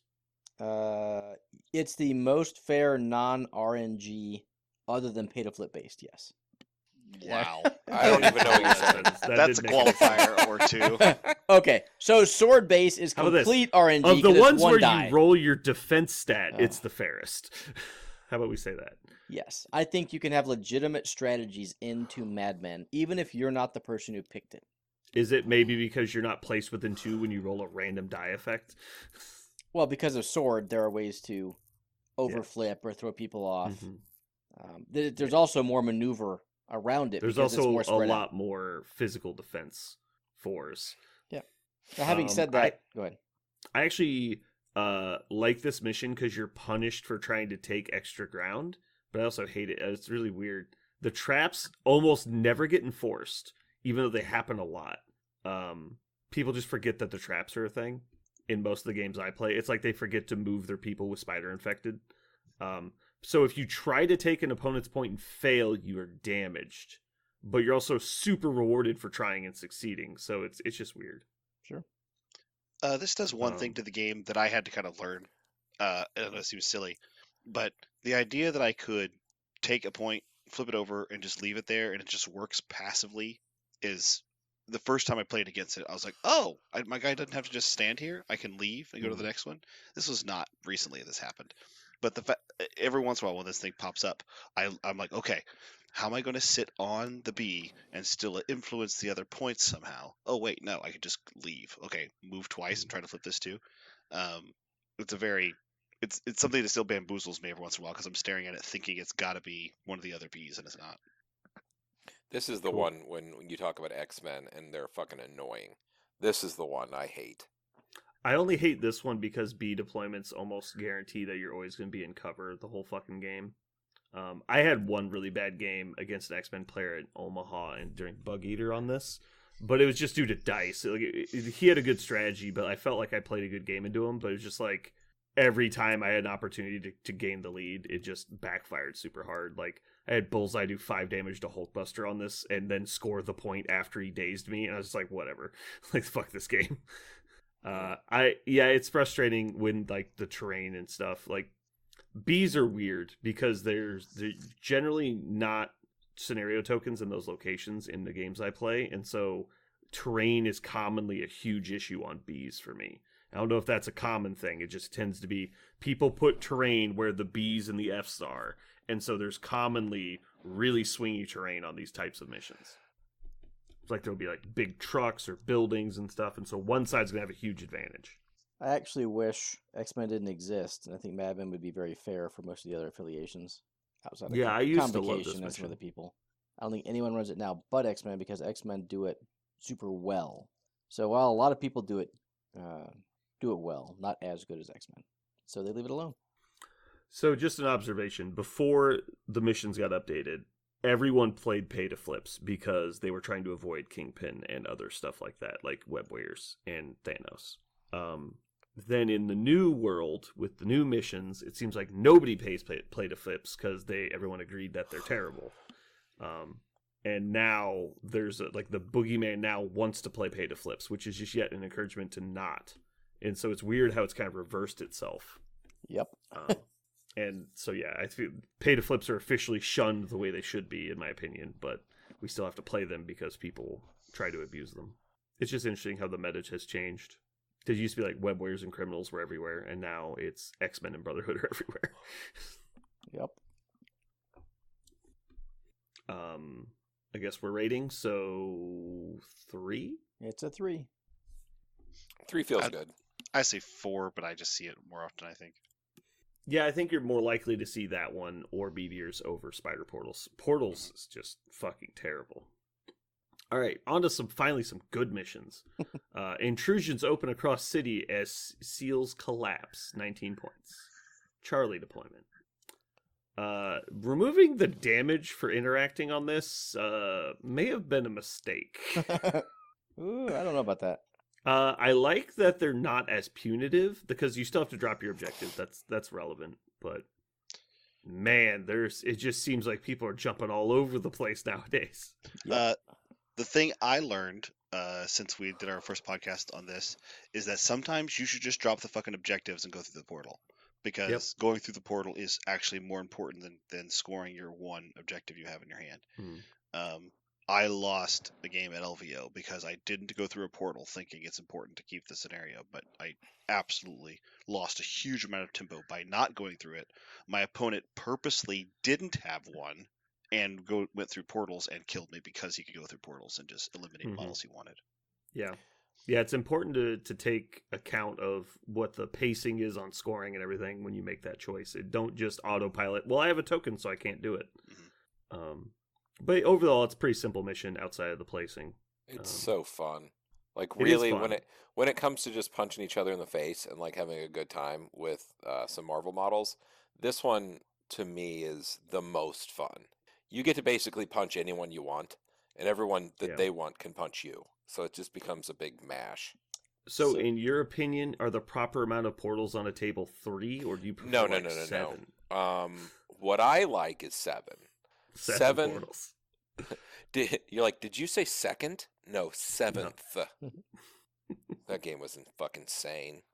Double Bifrost on intrusions. And the Bifrost was close enough to a portal to get to a portal. So you could jump out of any one to get to any one at any given time. That was insane. Yeah. So, Intrusions, I think, is by far the brawliest mission. More so than Demons, Fisk, or Gamma. Because it forces multiple models to come to the middle. It's not like Gamma or Demons, where maybe you send a model to the middle, maybe you don't, and everyone else kind of plays KG and shoots other people. If you send no one to the middle, you're losing 3-0 in Intrusions, and that's bad. And you can't afford to do that. Okay? Also, there's no such thing as a support model of Intrusions, unless you're totally cool with it being way far away from scoring, because if you have a support model, or even worse, a control model, because if you leave a control model off the Intrusions, your opponent will just leave the area that they don't want to be controlled. They'll just wait till later and then teleport once your control model is already activated. And most control models are fragile, so your opponent, like you said, could just jump on them and brawl the hell out of them when normally they could hide on the back point. Yeah. So that's kind of what I see is on Gamma, it's more of like a war. It's like we're starting a war, and so we know where it's going to end, which is in the middle. On Intrusions, it feels more like a Mexican standoff, where it's like nobody's going into it using the portals. Like there's like, well, but it's gonna happen, and when that fight starts, it's just going to be a cascading like firefight once people start jumping through portals.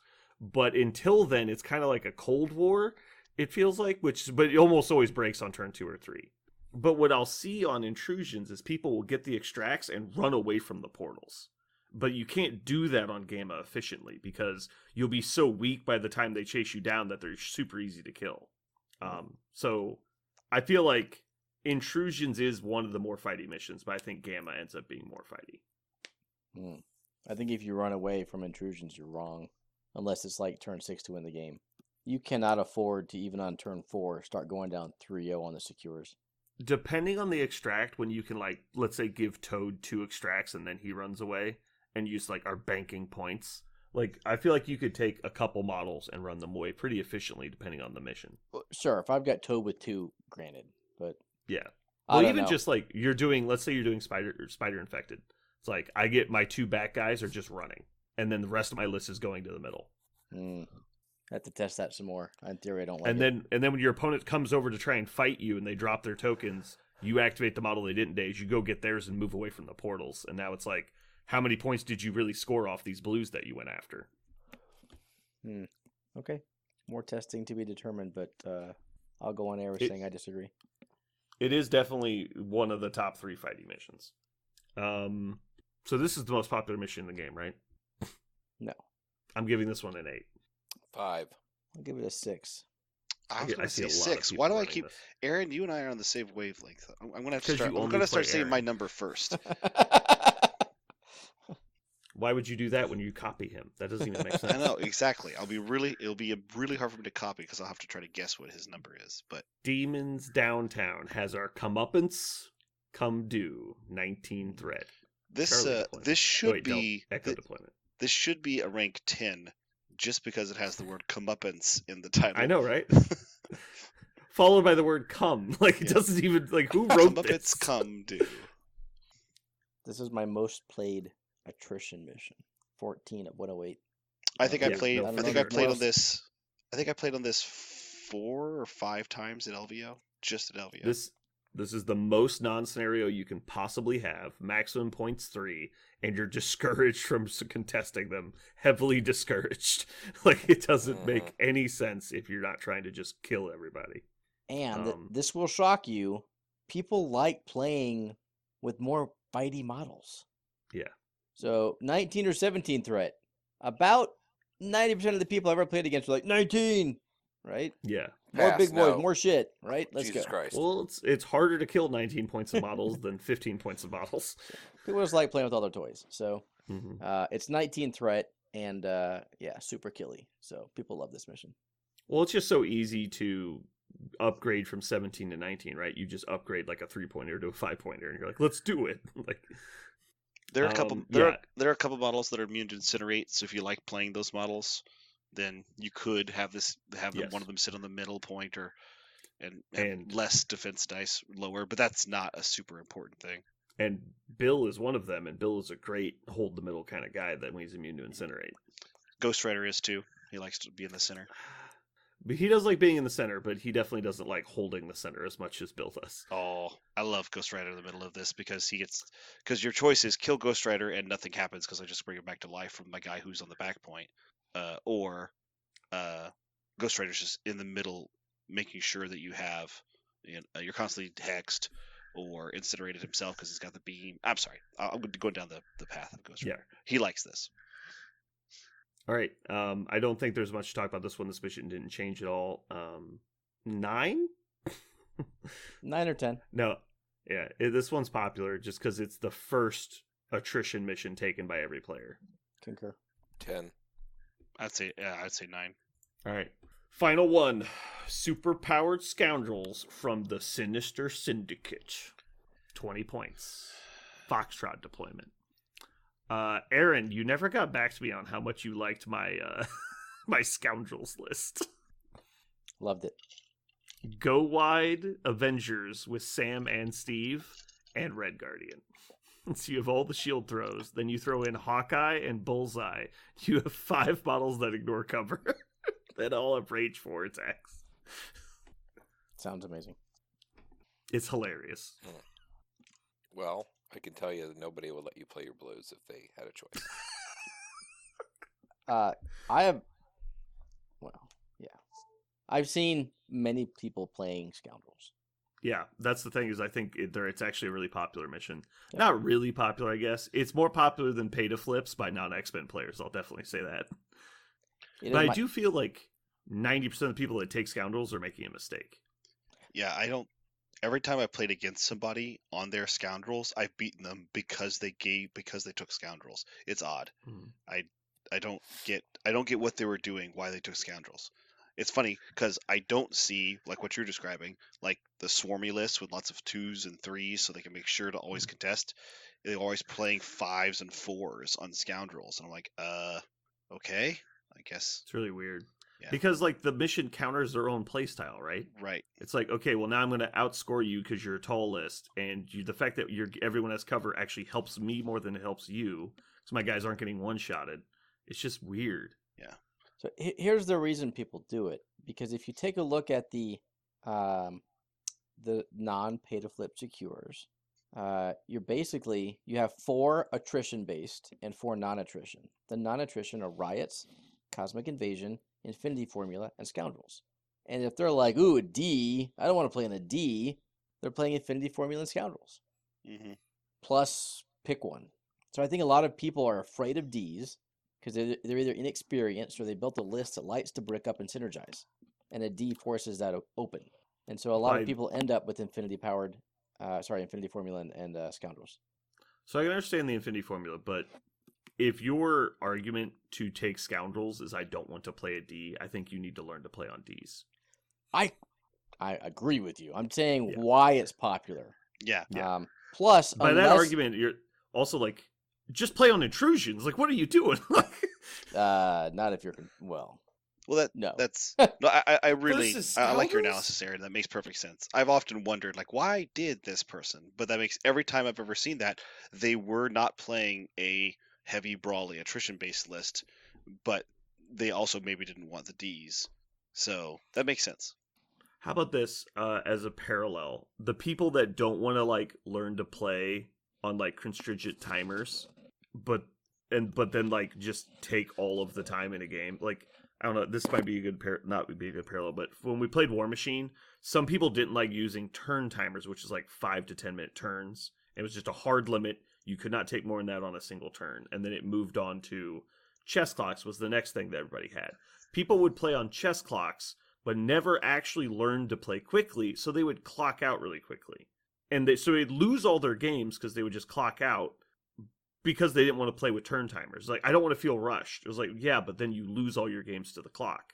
He's like, I'd rather just lose all my games to the clock than play rushed. Like, that's kind of what this feels like. It's like, I'd rather lose on Scoundrels than play on Ds, is what it feels like. There's another really obvious one, which is people see the 20 threat, and they go, like you said, I want to play with all my toys. I made this list that uses these 4 models, and it turns out to be 20 threat, but then I get to play all 4 of these models at 20 threat. You're like, wait a minute, you're playing 5 ambush tokens with 4 models? Yeah, I guess you get to do it, but you're losing. That's the other thing. Like, it does, like, it's one of those like counterintuitive things. Like, it sounds good if you only look at one of the pieces of evidence, and then you keep going, it gets worse and worse. Right. And then people go, why did I lose? I got to play the 4 models that are supposed to be unbeatable. You're like, well, that's not how you win. It's also a very specific anti-X-Men. Like, oh, hi Storm, welcome to your fucking leadership. You don't get one, or we share, however you want to consider it. And I think you're only disadvantaged into Kingpin criminals, right? I don't think there's anyone else who like absolutely shines on Scoundrels as far as an affiliation than Web Warriors. They are very good. I'll give you that. I also think Avengers are also really good on it. But like X-Men are better on Mad Men. You could play Spider Foes and Mad Men and be okay. I think a lot of people can play on Scoundrels and feel okay. And I don't think Web Warriors or Kingpin was super popular like going into LVO. I think Kingpin's a little more popular now. But I think people see it as a safe bet into the meta, i.e. Brotherhood and X-Men and S.H.I.E.L.D. for that matter. Like, oh, you're going to shoot me with all your guns. Okay, great. I get cover. So I think it's a safety blanket. And people are like, yeah, maybe it's bad in a Kingpin, but we'll just roll the dice. Yeah.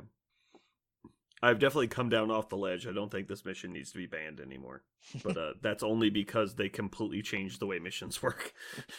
Jeremy, have you played this on this mission very much? Yeah, I played it a bunch. I don't hate it. I don't dislike it. It's fine. I don't like the cover aspect. I think it's kind of stupid. It's one of the only people forget it too. Yeah, it's the only one that does that, right? That like gives you some sort of random game mechanic in the middle of your fucking turn. It's weird, but whatever. It's fine. To me, it's like it's a 5. It's 20 points, and it plays very fair. I think, aside from Kingpin, right? Like, if you can't grab 3 of the 5, then you're gonna lose, and you should. Like, there isn't anything random about that. All right. So ratings. I would say this is probably a 4. Parker, you go first. I was actually going to say a 3, just because I don't see it very often. But it's a 7. You guys are both I was going to say 7. Oh wow, wow. I Okay. don't see it that much, but I can understand the logic in seeing it that much. I think I've seen it a lot. But again, I think it's like gambler's fallacy logic Mhm. on a lot of it, because I don't think this is a good mission for more than a couple affiliations. this might be my like ship that I've passed in the night. I just haven't seen it. People have it, but I don't see it. Yeah, you're playing A Force. You've gotten fucking lucky and dodged Well, it. that's expectable, right? Yeah, Yeah. yeah. So it's expectable that we're gonna have different experiences, right? Because we have different pools of opponents and games Right. and affiliations. Like, Mhm. so just some closing arguments on secures in general. It's 95% of the time when you pick blues, it's because you have priority. The common knowledge is obviously that the person with priority is advantaged to take blues, and so the person without priority will generally have extracts. So when you're picking your blues, you should not expect to have the ability to choose points, which is one of the reasons I think this having 20 points tied to it is not a good argument to put it in your list. Unless your argument is, I hope my opponent is dumb and picks 20 points. I don't know. I guess that's an okay argument. I've chosen extracts a few times, but, that's generally when the two attrition players line up against each other and we have slightly different reds. And it's like, okay, let's go. But if your choice is 20 or 16, and all you care about is playing 17 and above, you might take this instead of the 16, not because you care about the 20, but you care about avoiding the 16. It Let's put that removes way. your opponent's ability to choose low points. Yeah. Sure, I guess. Let's, I let's- disagree, but I understand the argument. because of what you just said, Perrin has switched to a list where he is focused on taking and playing his extracts, Oh, interesting. like into the meta, right? So the Mhm. meta is take blues. Like, well, what if I want to? My entire game plan is about reds. Kind of like my intrusions argument. Yep. It's like, what happens if we just, ignore the blue mission? I get minimal points from it, but I win the extract so hard that I win the game. Yes. Now he'll still play the blue mission, but Mm-hmm. Yeah, you're never gonna ignore free points. right. So A lot of those blue missions also give you 2 defensive points, so you Yep. can usually get a couple free points in the early turns just for nothing. Yeah. Is he playing Senators? Tell me you guys are trying to break that 6 Nope. Senator thing. that Damn shit's it! stupid. He's playing the another- mission. He's playing the missions that teaser for next week, but the ones that completely fell out of favor. Used to get played all Okay. the time, aren't new, and just you never see them anymore. I never saw I'll them spoil you anymore. for next week then. All right. Yep, I think that's going to be it for today's show. Thanks for tuning in, everybody. I hope you had a good time. This has been Brandon, And Parker. And Jeremy. And Aaron, and you've just listened to The Gang Secures the Win. Hell yeah!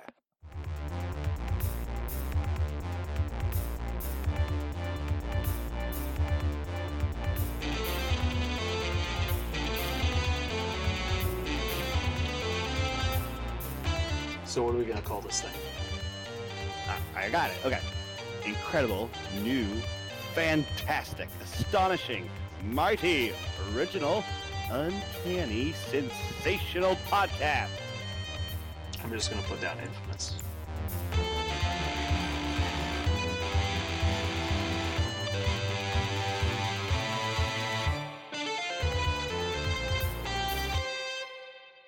And we are back.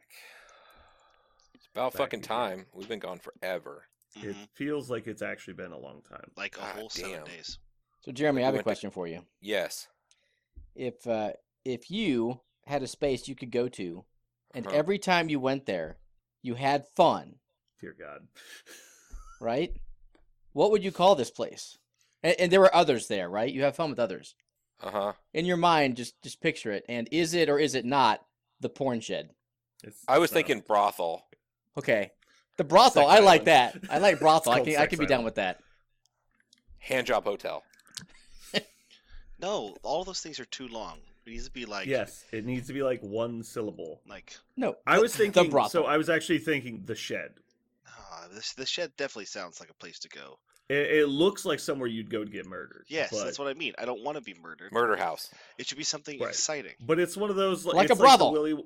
It's like the Willy Wonka brothel and the Chocolate sounds- Factory thing. It's like it starts off very scary and grim, Fudge and then gets Factory. very exciting, but ends scary and grim again. So like it's like this sandwich of scary and grim with candy in the Don't- middle. What is wrong with that? I don't like it. For anyone listening at home. All right, so realistically, the new place is starting to come together. I spent last night, and by last night I mean from 1 a.m. to 3 a.m., setting up the paint room, and it is basically ready to paint. So I'll probably be trying to take advantage of that over the next couple days. Ooh. For Jeremy and Aaron, quick news, I got confirmation. Oh my god. The room is from Tuesday. What? We can drop the Tuesday, though. Yes. Okay, so it would be from Wednesday to Sunday Yeah. for Adepticon. It's a two double room. He could also cut out Wednesday. The room is $136 a night. That's actually Perfect. not that. I want to say terrible, perfect. but- Love it. Man. All right, Jeremy's paying for the room. Me and Aaron are staying with him. Okay. I want you to know I went I'll- online and I looked for some synonyms for shed, and I got some Oh good my ones. god. I got some good ones. Wait, we need to tell Uh, listeners why we're having this conversation. Okay, so Yeah, let's okay. get there first. so I was So anyway, so the paint room is basically ready to go. The new house I'm moving into is much closer to the game store, not an hour north, where no one lives and everyone's sad. But the house has two garages. There's the normal garage on the house, and there's a separate garage in the back. And so we're turning that into the game room, which is going to have TV, couches, like a bar. It's going to be heated and cooled, and then it's going to have multiple game tables. One of which is like the role-playing table I use to run D&D games. Then we just got from Nigel with Muse. He gave us some old tables they had. So we've got 2 8x4s on casters that can be moved around, and a 4x4 on casters that can be moved around. And so we'll have plenty of space for games. And then also we have like a paint room and everything set up.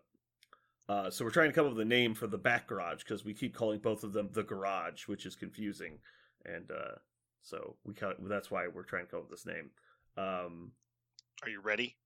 Fine. Here we go. These are just synonyms. Just Parker, tell me- if this would be anything like you trying to name the podcast, I'm going to be it's not. very sad. I was and trying to bored. come up with them myself. This is just Okay. a list of things. This is that just mean shed. synonyms, yeah. Yeah. If here I we go. learn something, I'm going to be mad. You're not gonna learn a Go. goddamn thing. Here we go. Thank you.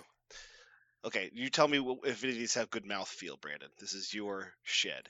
Okay. How about hut, No. lean-to, No. cottage, No. cabin, Rape No. cabin. camp? Rape If camp. you just insert the term rape in front of all of these, it's going to be really weird, Jeremy. Yeah. I'm just Ready? saying. No. No. Why would it be called a camp? Okay, so I will actually talk Going to about. Brandon's to the camp. There's that. Okay, the Yeah. word camp. The word camp in the north does mean like a place where you go to regret like, asking. go in the wilderness. But the word camp in a lot of places in the world, including where I was born, actually means like a cabin. It's the same as cabin, is what it means. Camp is the same thing as a cabin. No, it's actually the same as shed. Continue. Bungalow. I think if we pass on bungalow, I don't think we can pass on anything. I think this is the thing. It's The not bungalow. The bungalow.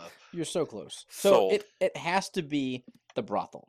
That way, I tell my wife I'm going to the brothel. She's like, really? I'm like, yeah, that's what we call Brandon's garage where we play games. And then she'll be like, okay. And the next Air time I'll be like, quotes, we're going to the games. brothel. And she's like, oh yeah. And then after that, I don't have to lie. just- I just say I'm going to the brothel. And she's like, cool. Where do you You find could just- brothels? Where does you anyone could find brothels? Tell her this story, because we only see her once a year. We will probably not contradict this story, and you could still accomplish your goal. But I'd feel bad if I was lying. Oh, because there would be a lie involved. Yes. What I about haven't Or how hovel? about just instead you say that's what I call Brandon's garage? Oh, okay. I think I got one close to brothel. What about hovel?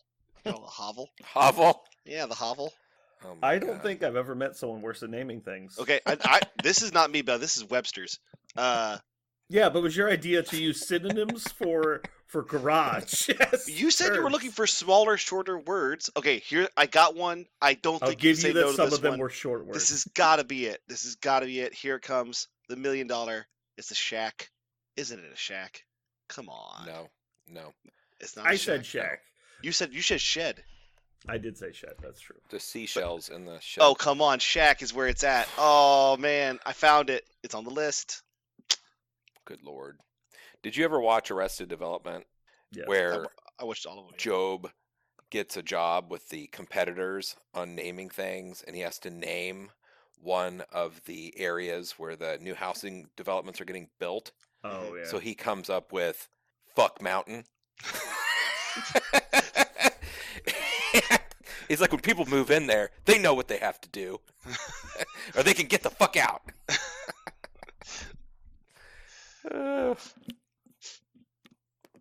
So, do you got a name now? Did you figure it out? No. This was all terrible. I thought it was crystal clear at this point. God. The Hole. I'm now just scrolling through all of the bad podcast names we never used. Oh god. Aaron, I don't know if you ever experienced these unless you listened to all the episodes. I did not. It was I was probably the missed pilot? the first 8. Was this the ramble on the pilot?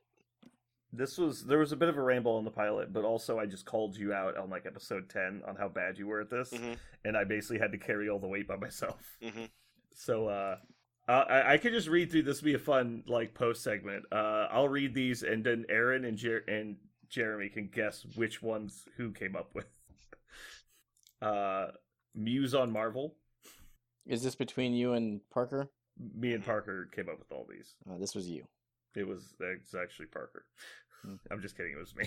Yeah. I'm not proud of that one. It made more sense when Muse wasn't doing podcasts for a while. It's Always Sunny in the Multiverse. I like that one. That was probably you. It was me. Yes. Batman podcast. That was probably you.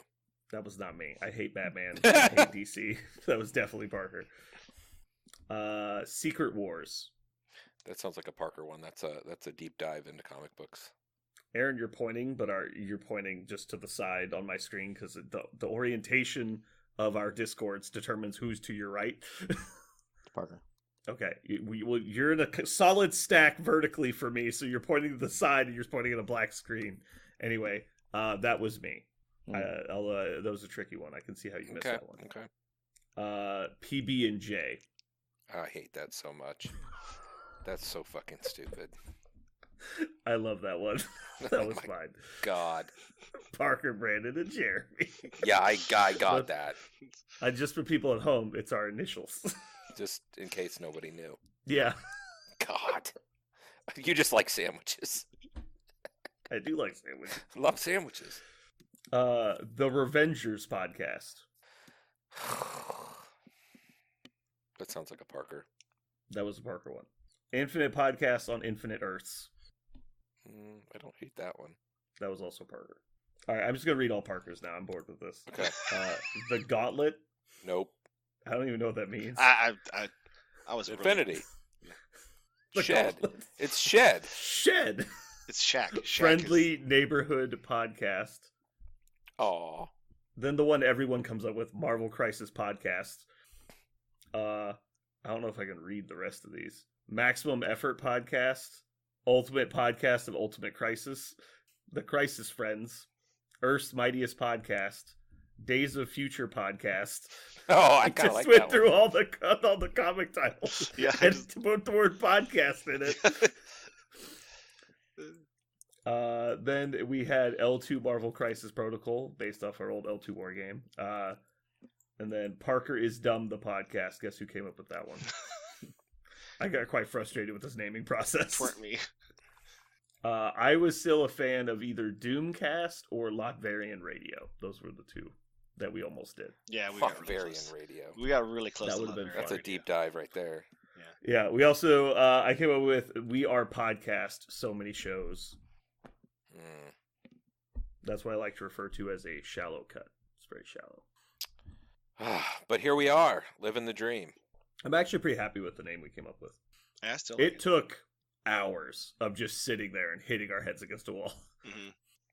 I do think you missed out on putting all of the letters on the shirts, what they actually mean. I actually designed another one with Nigel that was like the Matrix, and so with our green and black logo, it was like the Matrix letters coming down and disappearing, and so it was all the words fading out. And it looked cool, but it was just so busy that you couldn't tell what it was for. Yeah. I actually keep meaning to post what our jerseys and shirts are going to look like. I keep forgetting at the same time. All right. I got through the first season of Persons of Interest. Ooh. It's getting better. It's the, There go ahead. are still bad TV show things about it. Like, what's an example? You know how they just add the sounds in afterward, like they do, like the sound effects like later in post. Mm-hmm. And so every time someone pulls the hammer back on a Glock to threaten somebody, I want to put my head in the microwave. It's like, God damn it. People don't know anything about firearms. There was another scene where the main character uses a assault rifle to hit a door handle and break it so he can open the door on this industrial metal door, and he barely even touches the thing and the handle just falls apart. I was just like, come on guys, He's really solid. strong. He's really strong. He's so strong. And so there's shit like that pisses me off. But One of my favorite the show's scenes fine. in any movie ever is from a terrible movie called The Last Action Hero with Arnold Schwarzenegger. Have you seen this movie? Oh, I love it. How And- dare you refer to that movie as bad? If you tell me you don't like Kindergarten Cop, you're No, I'm Kindergarten done. Cop. That I'm done movie- with Kindergarten Cop is a That movie cinematic is achievement. bad. Kindergarten Cop's a cinematic achievement, but I love the moment in Last Action Hero where he goes into the real world and he goes to break into the car and he just tries to run his hand through the window and goes, "Ow!" It was so painful to My try hand to punch a really car hurts. window. He finds it terribly, terribly painful. It's like, yeah, that would be horrible to try to punch a car window. That would feel awful when it's not made of sugar.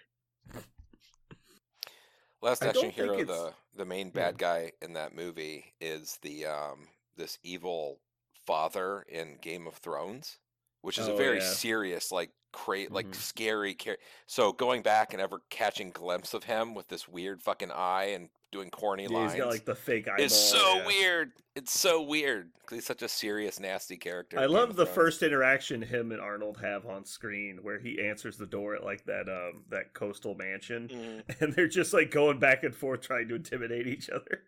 It's fucking great. It's got one of my favorite songs ever in it. Which one's that? Angry Again by Megadeth. That's a good one. It's when he sits down to watch the movie in the theater for the first time. That's the opening roll. I think that, I mean, I've seen that in the last 5 years because it was randomly on. And I mean, for what it is, man, that thing does hold up for what it is. It doesn't claim to be anything it's not. And it's just, Mhm. I, What? I enjoy it. It's fine. What are we talking about now? Last Action Hero as a movie. Oh, okay. Because it knows what it is That's and true. it plays to its strengths. Yeah. Right. It's trying to be corny and campy. That's the point. Yeah. I just He can't. fucking, I cannot he actually. fucking- I really, really struggle to watch it. For the writing is fine, the point is fine, the plot is fine, but the actor who plays the boy, he is just so terrible, and I don't know if it's on purpose. I can't tell. It really. Every Yeah. time he talks, I'm like, oh god, you are so bad at this. It's like they got the yeah, first if you're high not a school kid theater relating student. with him, then yeah. Yeah. Yeah, when he takes him to his house by the freeway, and he walks in, and the kid's looking around, he's like, "Why don't you have any furniture?" And he just starts shooting the fucking closet. It's like, "What are you doing?" He's like, "There's always somebody in the closet." It's like, cost me a fortune in closet doors. Like, what the fuck? You get home and just start pumping 45 caliber rounds into the fucking drywall. See? There's no problem with this. But see, that part is great. That is great. Right, because it's so ridiculous. Yeah. You're like, what, are you fucking kidding me? That part's fantastic. It's just when the boy talks. Mm-hmm. I just can't. I have a hard time. He is not great. Yeah. Yeah. It's not great. Can you imagine living next door to somebody who just puts 3 rounds through the wall when he comes home? Like... All right. Well, that was fun. I'm refusing to watch The Mandalorian because I wanna get closer to the end so I can You wanna binge that binge it? shit. I don't think I can do it once per week. I love it too much. So that's what Ryan from the store does with My Hero Academia. He's waiting for season 6 to basically be over, then he's gonna watch it all in 2 days. Mhm. I didn't think that they did 20 episode seasons though. I thought they did 12. Um, And I think this season's just longer. are you talking about because- Mandalorian? No, I'm talking about season 6 My Hero. Oh, So well, I can tell you. six, Go ahead. season 6 My Hero starts off high, like very intense, and it does not slow down for a long time. And so like the first couple episodes, you're just like, holy shit, they're like all the shit that's happening in front of you that you thought was nowhere close to happening. And so I told Dave and Ryan, it's like every episode of season 6 of My Hero is better than every previous episode of the show. And it just keeps getting better for like the first 12 episodes of the season. I'm just like, holy shit. Well, I can tell you, I am. If you, I can't tell you about the episode links of others, but I think I'm on season 2. I think I'm almost done. I'm on like episode 27 or some shit. Like Of season 2 or total? no, season 2. Unless they're just counting all the seasons. I think it just counts up. Oh, okay, yeah. they're just so it says season 2, but it's not. It's actually. So Right. I'm on episode 27 of the entire show. Okay, that actually What's makes a lot happening in more season sense. 2? Because I was like, have I watched 27 episodes in this season? I feel like I've been Yeah. watching a lot of My Hero, but is that true? Okay, that makes more sense. Are you at the camp? No, I'm right. I'm at the right before the camp. They're doing the exams. It's the exams. Oh, that's right. Okay. Not gonna lie, Alright. I need something. I need something to happen to Bakugo. I need something because I am just. So I just if hate him. like so he much. just never changes, is that gonna be a No. problem for you? I don't, I'm fine with him not changing. If if he's rounded at all, I need to know something about his past, something about him as a person. He's just so close to every anger-filled, just blue-balled nut kid I have at school that I'm just like, oh Jesus, you need to get laid or something so bad. You're just so fucking pent up. Just need to chill the fuck out. Yeah, you just need to chill or something, anything. I don't care what you got to do. Go do yoga, go sit in a room with a bell, just something just to relax you, man. You are just on 11 all the time. And that is my like homeroom class at school right now. As I've got three young men all taller than me that just sit there white knuckling for 45 minutes, and I'm guessing they do that 7 times every day. They're just ready to pop. I'm just like, whoa, why are you guys so on edge all the time? Always. Are you? And that's Bakugo. That's the character Bakugo, right? He's just always on edge. He's always ready to hurt something. And I'm like, why are you always saying ready? He's like ready to explode Yes, at any moment. yes, like that. And I get Bakugo's power reflects him as his personality reflects his power and stuff. I get that, but I just need to know. I need to know something about him to make that character more round, or I'm going to hate every time he comes on the screen. Hasn't happened yet, but man, I'm getting close. Are you watching the movies? I haven't watched. If they're on Hulu, I'll watch them. I haven't watched them yet. So I think the first movie happens in between seasons 2 and 3. And then the next movies, I think, after season 3 or 4. And then the last one's after season 5. Anyway. Are you guys ready to start? You want to talk about anything else first? We were driving. Me and my boys were in the back. I just picked them up from church, and they went and saw Quantumania recently. And this is no spoilers. This is just a little anecdote. And they were talking, and I was like, "What's your favorite part?" And they were, there's the guy with the no holes or whatever. There's like a joke in there, but yeah. And they were like, "Yeah, the no holes guy." And I was just kind of making the voice. I was like, "How many holes do you have?" And Eli goes 7, and Gabe starts. You could hear the gears in Gabe's head grinding, and he's like 6. And he and he's like, they're both like back there kind of talking or whatever, and I'm just listening. I'm like, how are they gonna? What's about to happen here?